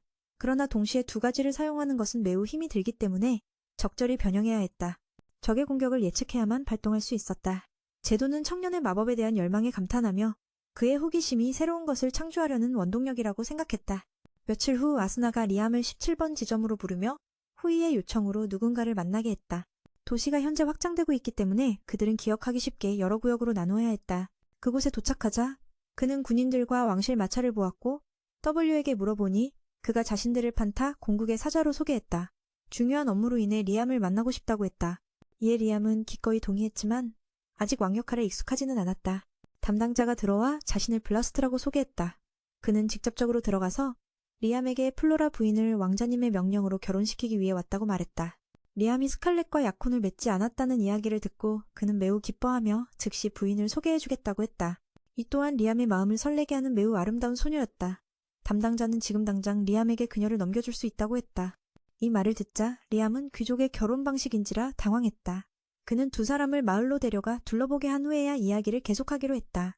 블라스트는 이렇게 하면 리암이 동의한 것으로 간주한다고 생각했다. 갑자기 리암은 위험이 다가오는 것을 감지했다. 즉시 그는 마법 방패를 활성화시켜 방어했다. 폭발은 너무나도 갑작스러워 주변 사람들이 생명을 잃을 뻔했다. 제도는 이 폭발이 인공지능 괴물의 자폭 때문이라고 말했다. 조금만 반응이 느렸다면 그 소녀는 분명 사라졌을 것이라고 했다. 누가 이 음모를 꾸몄는지 묻자 제돈도 알지 못했다. 리암은 주변을 둘러보며 블라스트가 사라진 것을 보았다. 그는 그가 이 암살 사건의 배우임을 알았다. 제돈은 리암을 죽이려는 자가 블라스트를 지휘한 자라고 말했다. 이 귀족들은 이해하기 어려운 존재들로 이 사건의 동기를 아직 알지 못했다. 리암은 이후 스칼렛의 집으로 순간 이동하여 조언을 구했다.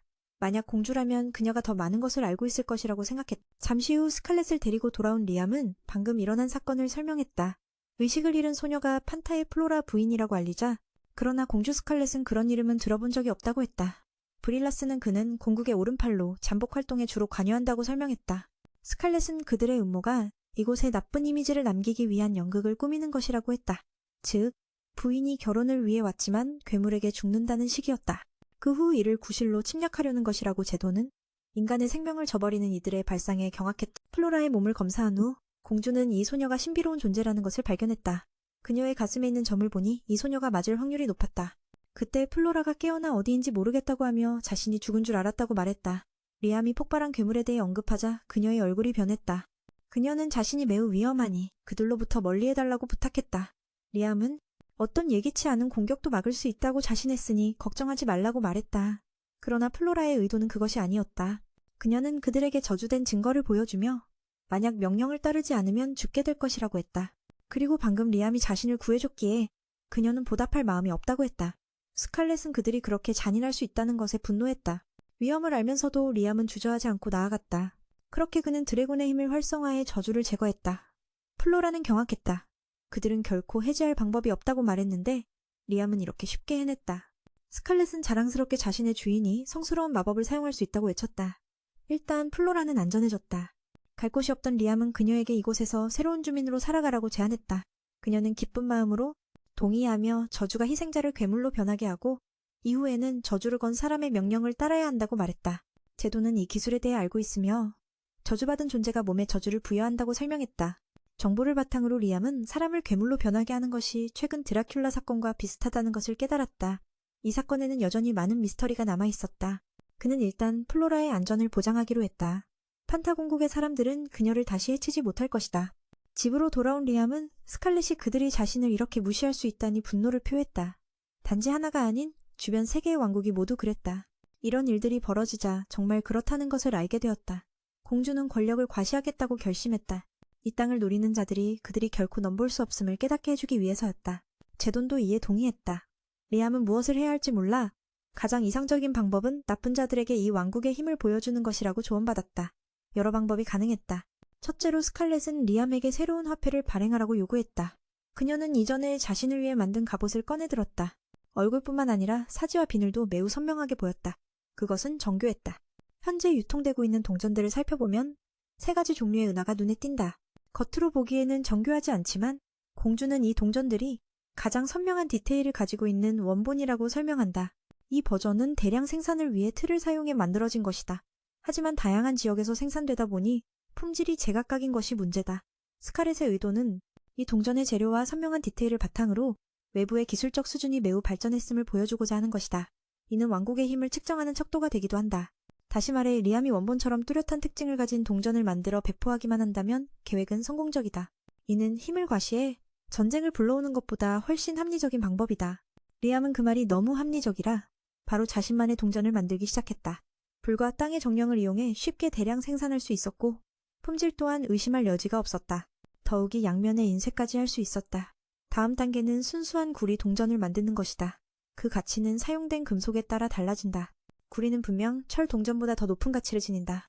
보통 사람들은 구리를 주석과 함께 녹여서 동전을 주조하는데 비율은 구리가 65%가 되어야 동전이 어느 정도 단단해진다. 이런 일들은 그에게는 너무나도 쉽다. 얼마 후 그는 수많은 구리 동전을 만들어냈다. 스칼렛은 그 색깔이 더 연하다고 생각하며 리암이 50% 비율로 만들었다고 기뻐했다. 그녀는 주인이 세상에서 유일하게 그렇게 선명한 디테일을 가진 동전을 대량 생산할 수 있는 사람이라고 생각했다. 다음 날 그는 조디와 아수나에게 2종류의 돈을 감정받도록 부탁했다. 은하들을 검사하던 노인은 그 출처에 대해서도 물었다. 그들은 그것이 약속의 땅에서 생산된 것이라고 답했다. 이곳의 사람들은 그곳이 괴물의 왕국이라는 소문을 듣고 있었다. 요약하자면 이 돈은 곧 유통될 예정이니 현재의 동전들과 비교해 가치를 알고 싶었다. 그 노인은 그 동전의 순도와 디테일이 현재의 자밀로 동전보다 뛰어나서 매우 놀랐다. 또한 구리 동전의 종류도 보여주었다. 조디는 그 동전의 순도가 50%라고 밝혔다.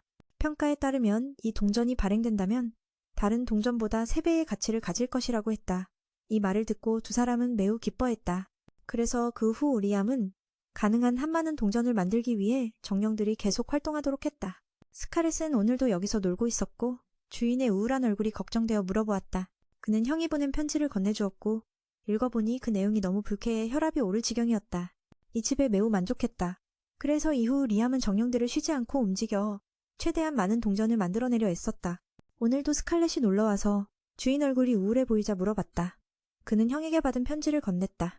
읽고 나니 부친이 쓰레기 같은 말만 해 화가 치밀었다. 공주는 크게 분노했고 형이 새 땅의 왕으로 인사를 요구한 게 농담 같았다. 리암도 그녀가 대신 분노해줘 기뻤다. 그녀에게 의견을 물으니 형 말을 들을 필요 없다고 했다. 암비싯은 가문 우두머리가 아니며 이전 실수를 만회하려 이곳을 이용하려는 것이라며 이제부터 이런 편지엔 대응하지 말라고 했다. 그는 현명한 참모에게 늘 어려운 문제를 해결해줘 고맙다고 했다. 다음 날 브루노가 약속의 땅을 찾아 동생을 만났다. 처음엔 괴물 왕국이라 들었는데 이렇게 번영에 놀랐다. 그도 몇 가지 안건을 논의하려 했고 스칼렛이 집 안으로 초대했다. 브루노는 동생이 공주와 친밀한 모습을 보고 기뻐했다. 아마 곧 그녀와 결혼할지도 모른다고 생각했다. 안으로 들어가자 그는 가문이 이 나라와 교역할 수 있도록 허가를 부탁했다. 브루노는 조심스럽게 동생을 왕이라 불렀고 리암은 쑥스러워하며 차분히 다시 설명해달라고 요청했다. 브루노는 이 땅이 세 나라 사이에 있어 동생의 재능으로 곧 발전해 무역로 중심지가 될 것이라 믿는다고 말했다. 그래서 먼저 와서 협상을 요청한 것이다. 첫째, 형이 리암에게 직접 만나자고 한 것과 달리 브루노는 상속받은 게 없어 민과 비슷한 빈곤귀족이다. 하지만 이 형은 참으로 현명했다. 혈육인 동생 앞에서 머리를 숙일 줄 알았다. 스칼렛 역시 엠의 신호에 동의하며 고개를 끄덕였다. 그 모습을 본 청년은 기쁨에 차올랐다. 결국 에미리암으로 환생한 이후 처음 만난 친구였기에 브루노에게도 깊은 존경심을 보냈다. 그는 형에게 더 많은 혜택을 주고 싶어 스칼렛과 텔레파시로 의견을 물었다. 그녀는 모든 문제에서 그를 잘 대우하는 것이 중요하다고 생각했다. 예를 들어 세금 무대와 이 도시의 거점을 설립하는 것처럼 말이다. 반면 첫째 형인 암브라비스에게는 냉정하게 대해 상대방에게 경고하라고 조언했다. 브루노는 기쁜 소식을 아내에게 전하러 떠났다. 겨우 1살 차이지만 이 형은 스칼렛의 평가대로 정말 이해심 깊은 인물이었다. 피를 이용하기보다는 진심을 담아 처음부터 다가갔다. 용왕도 지위가 바뀌면 사람이 변한다고 믿었다. 그래서 옛날 자밀의 첫 왕에게 귀족들이 나라에 기여하지 않으면 3대째 칭호를 박탈하자는 제안을 했던 것이다. 리암은 그 제안이 사실 존의 아이디어였다는 걸 알고 놀랐다. 그 이야기를 스칼렛에게 들려주자 그녀는 감탄했다. 이 시스템 덕분에 지금 대부분 귀족들은 성취를 이루려고 애쓰고 있었다. 정신과 시간의 방으로 들어가 왕국을 지키려는 리암은 더 강해지고 싶었다. 현재 그의 약점은 보호장벽을 걸 때 주문을 외워야 한다는 점이었다. 동시에 주문을 외우는 능력이 있지만 그럴 경우 너무 많은 힘이 소모된다. 무념 마법을 가르치기 위해 용왕은 자신을 여자아이로 변신시켰다. 그 모습은 정말 신비로웠다. 일반인은 어려워하지만 리암에게는 꽤 수월했다. 반나절만 열심히 노력해도 기본을 익힐 수 있었다. 이어지는 시간 동안 M은 용의 신의 지도 아래 힘을 몸의 각 부위에 분배하는 연습을 계속했다. 그녀는 M이 거의 완전히 조절할 수 있게 되어 매우 기뻤다. 용왕은 다음 단계로 넘어가길 원했다. 리암은 생각보다 연습이 길어져 약간 지루함을 느꼈다.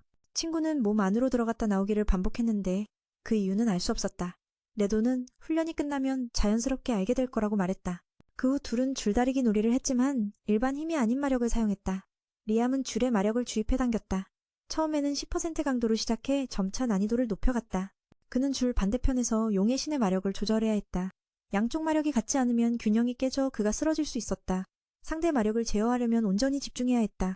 덕분에 그는 줄의 마력 흐름을 관찰하며 끊임없이 조정하는 상대를 볼 수 있었다. 이번엔 M도 그를 곤란하게 만들지 못했다. 리암은 마력이 줄을 통해서뿐 아니라 공기 중에서도 느껴진다는 걸 깨달았다. 그러나 조금이라도 집중을 잃으면 마력이 사라졌다. 레도는 그가 빠르게 습득하는 걸 칭찬했다. 리암은 의아해했다. 신용이 자신보다 훨씬 강한데 왜 겨우 조금의 마력만 느껴질까? 그녀는 몸속에 들어갈 때 이미 여분의 힘을 남겨두었다고 설명했다. 현재 리암은 자신과 같은 양의 마법만 품고 있었다. 학습 후에는 가능한 한 많은 마력을 동시에 방출하는 연습을 했다. 리암은 19개의 화염구를 발사하려 했지만 뜻밖의 29개가 쏟아졌다. 마력은 변하지 않았는데도 이렇게 많은 화염구를 쏟아낸 것은 놀라웠다. 용왕은 사지를 단련하는 방법을 말했다. 이어짐, 그리고 그의 감각. 그는 마법의 힘을 더 효과적으로 사용할 수 있는 능력을 배웠다. 이 경험을 통해 매는 때로는 단순히 최적화하는 것만으로도 큰 변화를 만들어낼 수 있다는 걸 깨달았다. 레도는 계속해서 리암에게 다양한 지식을 가르쳤고 그 덕분에 리암은 매우 기뻐했다. 지금 이 도시 모두가 함께 세운 이곳은 빠르게 성장하기 시작했다. 리암은 정기적으로 회의를 열어 상황 보고를 듣지 않으면 안 되었다. 문제가 생기지 않도록 말이다. 현재 마을은 자급자족 체제이지만 유일하게 물과 소금은 부족했다. 그래서 모두가 리암에게 의지할 수밖에 없었다. 일상생활에서 꼭 필요한 두 가지였기 때문이다. 아스나는 평소 어디서 그렇게 많은 소금을 구하는지 궁금해했다. 그는 바다에서 물을 가져와 직접 만들어낸 거라고 답했다. 그때 스카렛이 벌떡 일어나 용신님께 묻고 싶어 했다. 약속의 땅에 소금 호수나 암염을 채굴할 수 있는 곳이 있는지 물어보고 싶었다. 베도는 도시 남서쪽 지역에 그들이 찾는 것이 있다고 전했다. 리암이 근거를 묻자 그곳이 소와 양이 모이는 장소임을 알았다. 스카렛도 확신하며 그곳에 소금이 있다고 말했다. 모두는 이 분야의 지식이 부족해 질문을 이어갔다. 군주는 소와 양이 암염을 핥는 걸 좋아한다며 그들이 모이는 곳은 필요한 것이 있다는 뜻이라고 설명했다. 그녀는 용신님께 그 위치를 정확히 알려달라고 부탁했다. 레도는 동의하며 나중에 리암에게 알려주겠다고 했다. 회의가 끝나고 아스나는 이 땅에 바다가 있으면 얼마나 좋을까 하는 생각에 잠겼다. 매가 마법으로 바닷물을 끌어오는 건 임시방편일 뿐 진짜 바다가 있으면 모든 문제가 한 번에 해결될 거라 믿었다. 며칠 후 집에 돌아온 그는 JDON과 아스나의 말을 이야기하며 바다가 있으면 좋겠다는 말에 도전을 받아 어떤 마법을 생각해낼 수 있을지 시험해 보려 했다. 실제로 그는 지형을 크게 바꾸는 일이 부정적인 영향을 줄까봐 걱정했고 자신이 마력을 충분히 쓰지 못할까 두려워했다. 그 말은 이미 대항을 만드는 아이디어를 품고 있었다는 뜻이다. 용신은 도와주겠다고 약속했다. 며칠 후 그는 아스나와 스카렛을 데리고 자신이 만든 바다를 보여주었다. 정확히 말하면 바닷물 호수였다. 그는 이곳과 바다를 연결해 이 물이 모두 자연적으로 유지되도록 만들었다. 덕분에 이곳의 물은 매번 사용할 때마다 고갈될 걱정이 없었다. 물이 품격 있게 연결되어 있어 언제든 깨끗한 바닷물이 공급되었다. 생물들이 연결 통로를 따라 들어오는 일도 없었기에 공격당할 염려도 없었다. 이 말을 들은 스카렛은 주인이 이렇게 세심하게 생각하는 게 자랑스러웠다. 갑자기 아스나가 바다에서 수영하고 싶다는 생각을 떠올렸다. 오늘 날씨가 너무 좋아 놀러가기 딱이었다. 초반에 공주가 반대했지만 매가 멋진 옷을 입고 구경할 수 있다는 말에 얼른 동의했다. 리암은 별말이 없었고 아스나는 마을로 달려가 자매들에게 소식을 알렸다. 얼마 지나지 않아 해변은 아름다운 소녀들로 가득 찼다. 조디도 매에게 다가가 이런 수영복은 마음에 들지 않느냐 물었다. 그는 그녀의 섹시한 몸매를 훑어보며 눈을 돌렸지만 조디 역시 뒤지지 않았다. 모두가 멋져 보인다고 칭찬했다. 다른 곳으로 가려던 찰나 크리스가 달려와 그를 껴안았다. 그녀는 왜 그렇게 노출이 심한 옷을 입었냐고 물었고 그녀는 이렇게 입어야 움직이기 편하다고 답했다. 전반적으로 그는 매우 만족했다.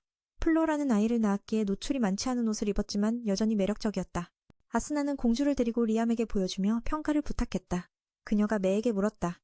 그는 모두가 정말 멋져 보인다고 칭찬하며 어색함을 피하기 위해 다른 곳으로 가려 했습니다. 그러다가 크리스가 갑자기 달려와서 그를 포옹했습니다.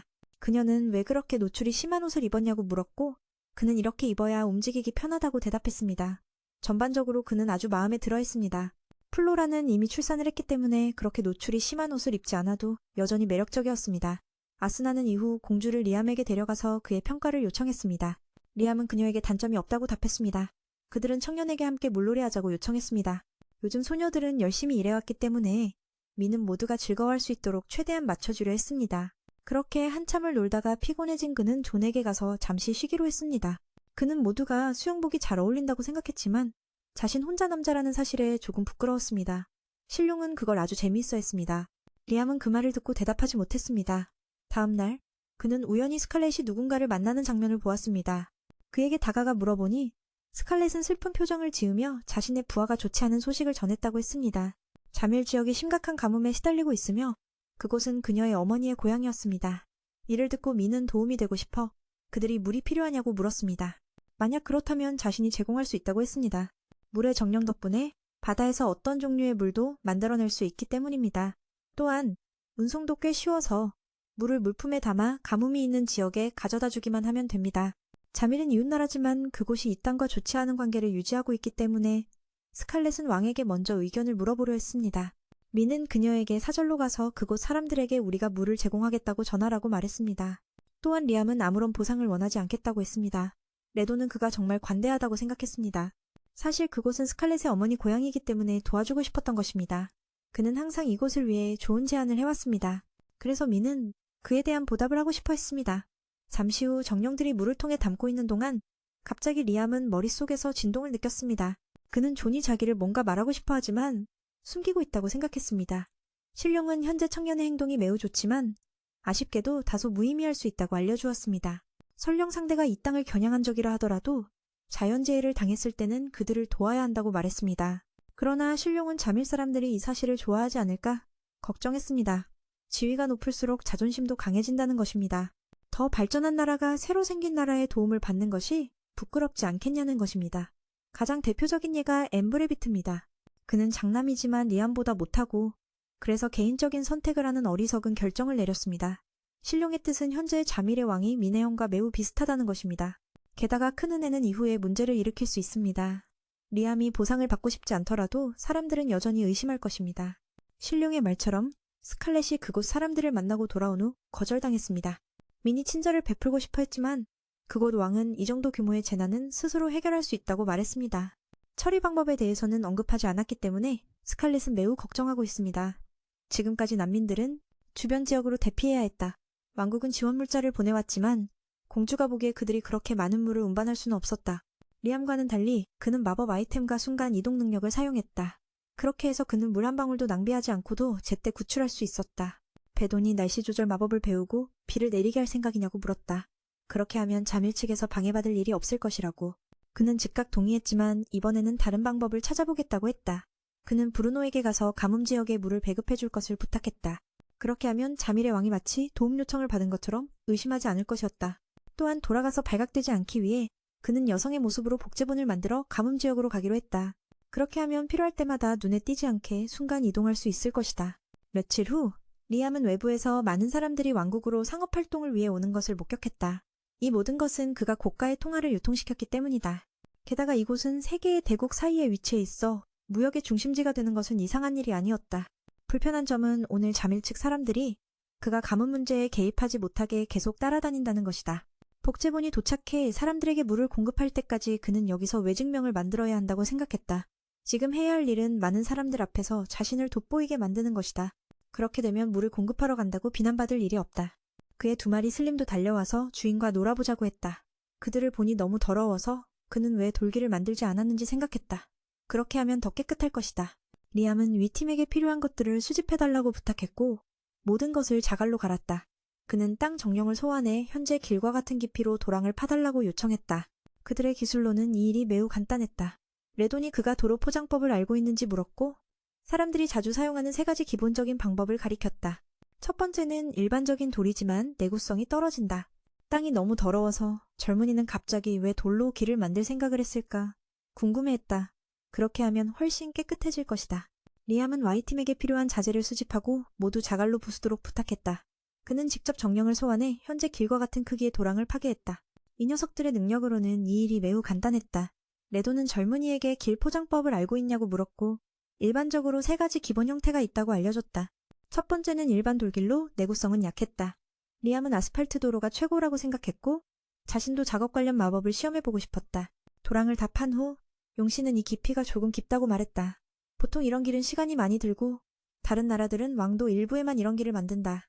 그래서 지금 다른 사람들이 리암이 이 길을 전체 일무 두께로 만들겠다고 하자 모두 놀라 입을 다물지 못했다. 이 땅은 자원이 부족하지 않기에 최고로 좋은 것을 만들자는 생각이었다. Y팀은 마침 많은 자갈을 부숴놓았다. 그는 도랑 안에 자갈을 깔라고 명령했다. 다음엔 불정령에게 재료를 녹여 단단한 구운 흙길을 만들게 했다. 이 길은 매우 견고했다. 매를 따라온 사람들은 너무 대담한 그의 행동에 할 말을 잃었다. 며칠 후 도시내 길이 모두 업그레이드되었다. 리암은 국경밖까지 확장하고 싶어 했다. 이렇게 하면 외지 상인들이 더 쉽게 올 수 있었다. 이 일은 꽤 중요했다. 왜냐하면 그는 예전에 한 상인이 시장을 자주 방문했는데 한 번은 구멍에 빠져나오지 못하는 걸 봤기 때문이다. 그 후로 그 상인은 다시 오지 않았다. 불운하면 마차와 물건을 모두 버리고 가야 했기에 길이 경제 발전에 중요한 역할을 했다. 특히 주요 판매 지점을 연결하는 길이 말이다. 그렇게 리암은 Y팀에게 도시 진입로를 모두 완성하도록 했다. 이제 그는 더 이상 구덩이에 빠질 걱정이 없었다. 슬림 두 아이가 음식을 가져왔는데 그들을 보며 젊은이는 현재 길이 아직 완벽하지 않다고 느꼈다. 레돈이 무슨 문제인지 묻자 그는 불정령에게 표면을 녹이고 땅정령에게는 도로 가운데를 조금 솟게 하라고 했다. 완성 후에는 길이 물에 잠기지 않아 훌륭한 아이디어였다. 그래서 그는 왕국 주변 모든 곳에 이 방식을 적용했다. 일에 너무 몰두한 나머지 자밀에서 누군가 지켜보고 있다는 사실도 잊고 있었다. 다음날 아침 도시의 모든 건장한 남자들이 모여 최대한 아름답게 도로를 업그레이드했다. 맨은 한쪽 구석에서 휴식을 취하며 나무 두 그루에 끈을 묶었다. 용신이 뭐 하는 거냐 물었더니 리암은 그 위에서 잠을 청하려 한다고 답했다. 그러나 시도해보니 균형을 잡을 수 없었다. 조금 올라간 후 긴 길을 완성했어. 이제는 물에 잠길 걱정도 없어. 참 멋진 아이디어였지. 그래서 왕국 주변 모든 곳에 적용하기로 했어. 너무 일에 몰두한 나머지 청년은 잠일에서 누군가 자신을 지켜보고 있다는 걸 잊었어. 다음날 아침 도시의 젊은이들이 모두 모여 길을 최대한 아름답게 업그레이드했지. 맨은 한쪽 구석에 쉬러 갔어. 그가 나무 두 그루의 줄을 묶는 걸 보자 신룡이 무슨 생각인지 물었어. 리암은 줄 위에서 잠을 잘 거라고 했지. 하지만 막상 하려니 균형을 잡지 못했어. 배도는 이게 새로운 훈련법임을 깨달았어. 이제부터 익숙해지면 기술을 더욱 갈고 닦을 수 있을 거야. 심지어 잠든 사이에도 친구가 와서 도와주려 했지만 실패했어. 대체 왜 이런 생각을 했는지 모르겠어. 균형을 잡으려면 마력을 줄과 접촉하는 전 부분에 고르게 분배해야 했거든. 몇 번 시도 끝에 결국 익숙해졌지. 레도는 지금 집중력이 향상되어 많은 것들을 감지할 수 있다고 일깨워줬어. 그 말을 듣고 리암도 눈을 감고 주위의 이상 변화를 느끼려 했어. 그 덕분에 자신을 지켜보는 모든 자들을 발견했지. 알고 보니 잠일뿐만 아니라 다른 두 왕국도 리암의 움직임을 감시하고 있었어. 판타와 크리스토의 정보원이 이렇게 촘촘할 줄은 몰랐어. 아마도 애미 감시당하는 걸 눈치채지 못할 거라 생각한 모양이야. 신동은 다음에는 강한 힘으로 경고해야겠다고 생각했어. 그래야 그들이 다시는 따라붙지 못할 테니까. 이후 리암은 스카렛을 찾아가 새 왕국의 총 병력을 물었어. 공주는 서로 견제 중이라고 알려줬지. 만약 전쟁이 벌어지면 자밀과 판타는 약 2만 명, 크리스토는 2배인 4만 명의 병력을 동원할 수 있대. 하지만 만약 누군가 다른 나라를 침략하면 두 나라는 추가로 2만 명의 병력을 더 보낼 수 있다고 했어. 그래서 세 왕국 모두가 서로를 강하게 견제하며 긴장 상태를 유지하고 있는 거야. 현재 이곳 인구가 겨우 1만 명 조금 넘는 상황에서 아무리 뛰어난 전략을 써도 병력 차이를 메우기란 불가능했다. 신룡은 만약 모두가 용력으로 강화된 갑옷을 입는다면 1만 명의 병력도 4만 명을 이길 수 있다고 판단했다. 하지만 리암은 충돌을 최대한 피하려 했다. 그래서 당분간 스카렛을 통해 새 세력과 외교를 진행하기로 결정했다. 이 청년은 주변에 아직도 이 땅을 노리는 여러 국가가 있음을 알고 있었고 분명 감시자들이 존재할 거라 집중해 첩자를 확인했다. 우연히도 새로운 광산을 발견한 그는 모두에게 거리를 두게 한 뒤 정령들을 보내 채굴하게 했다. 예상외로 그는 고급 미드린 광석을 대량으로 찾아냈다. 미드린 광석은 정령의 감지 능력 덕분에 발견할 수 있었고 채굴량도 풍부해 모두를 위한 마법 갑옷을 충분히 만들 수 있었다. 게다가 정령과 결합시키면 더욱 강력해지는 장비가 될 수 있었다. 이 물건 덕분에 새 왕국과의 전력 격차는 거의 메워질 수 있었다. 뿐만 아니라 스칼렛에게 이 왕국에 고급 미드린 광맥이 있다는 사실을 알리고 이를 바탕으로 병사들을 위한 좋은 장비를 만들 수 있게 됐다. 이것만으로도 문제를 일으키려는 자들을 경고하는 충분한 위협이 되었다. 며칠간 자원을 채굴한 끝에 리암은 엄청난 양의 미드린을 확보했다. 당분간 도로 건설은 잠시 멈추고 이 작업에 집중해야 했다. 레나는 이왕이면 모든 주민이 마법 갑옷 한 벌씩은 무난히 가질 수 있다고 생각했다. 원자재부터 고급 미드린 합금으로 정제해 나가면 된다. 예전에는 몇 개 없어서 힘들었지만 이제는 마음껏 원하는 걸 만들 수 있다는 기쁨이 컸다. 레나 역시 돕고 싶었지만 선인족은 육체 노동이 거의 불가능했다. 그들은 맹과의 계약으로 기본 마법만 사용할 수 있었다. 지금 부족한 건 마도서였다. 그는 반지 하나로 수많은 마도서를 가진 것과 달리 마법을 쓰려면 마도서로 각각의 주문을 배워야 했다. 갑자기 리암은 미드린으로 고대 저장 장치를 만들어 모두에게 지식을 나눠줄 수 있지 않을까 하는 생각이 들었다. 제이디오의 지하 감옥이 모두 고대 저장 장치였다는 걸 기억하며 도시 내 모든 길을 그런 장치로 만들겠다는 아이디어가 떠올랐다. 먼저 미드린을 녹여 얇게 도포한 후 거기에 마법을 걸고 원래대로 길을 복원하는 방식이었다. 그는 제나에게 막 수리한 곳으로 가서 마법을 시도해보라고 시켰다. 그녀는 무슨 말인지 모르면서도 시도했고 놀랍게도 손에 마도서를 들지 않았는데도 주문을 쏘는 데 성공했다. 몸 전체가 감각을 느꼈다. 거대한 에너지가 흘러들어왔다. 머릿속에 무수한 지식이 파도처럼 밀려왔다. 리암은 설명했다. 나는 이 길을 고대 저장 장치로 바꿨다. 곳곳에 배치하면 마법을 쓸 줄 아는 이들이 마음껏 펼칠 수 있어. 며칠이 지나 마침내 거대한 저장 장치가 완성되었다. 모두가 모여 시험해봤고 예상대로 모두가 간단히 사용할 수 있었다. 심지어 어린 슬림도 활성화할 정도였다. 도시 안에 있는 것만으로도 각자가 마법서 한 권을 지니고 있는 것과 같았다. 여기서 끝이 아니었다. 그는 깨달았다. 자신과 계약한 이들은 지식의 일부를 공유받는다. 그래서 JA는 다양한 마법을 자유롭게 사용할 수 있었다. 그녀는 맨이 만들어낸 이 도시는 평범하지 않다고 느꼈다. 마법 도시라 부르는 것도 전혀 틀리지 않았다. 듣자마자 그는 흥분하며 그 이름에 동의했다. 리암의 궁전을 완성한 뒤 여자들 모임이 모여 회의를 열었다. 주인을 위해 적합한 이들을 선발하기 위해서였다. 스칼렛은 몇몇 근육질 남자들을 후보에서 제외시켰다. 만약 자신이 맨을 위해 봉사할 수 있다면 하녀 복장도 감수할 생각이었다. 하지만 그들은 너무 혐오스러워 모두 쫓겨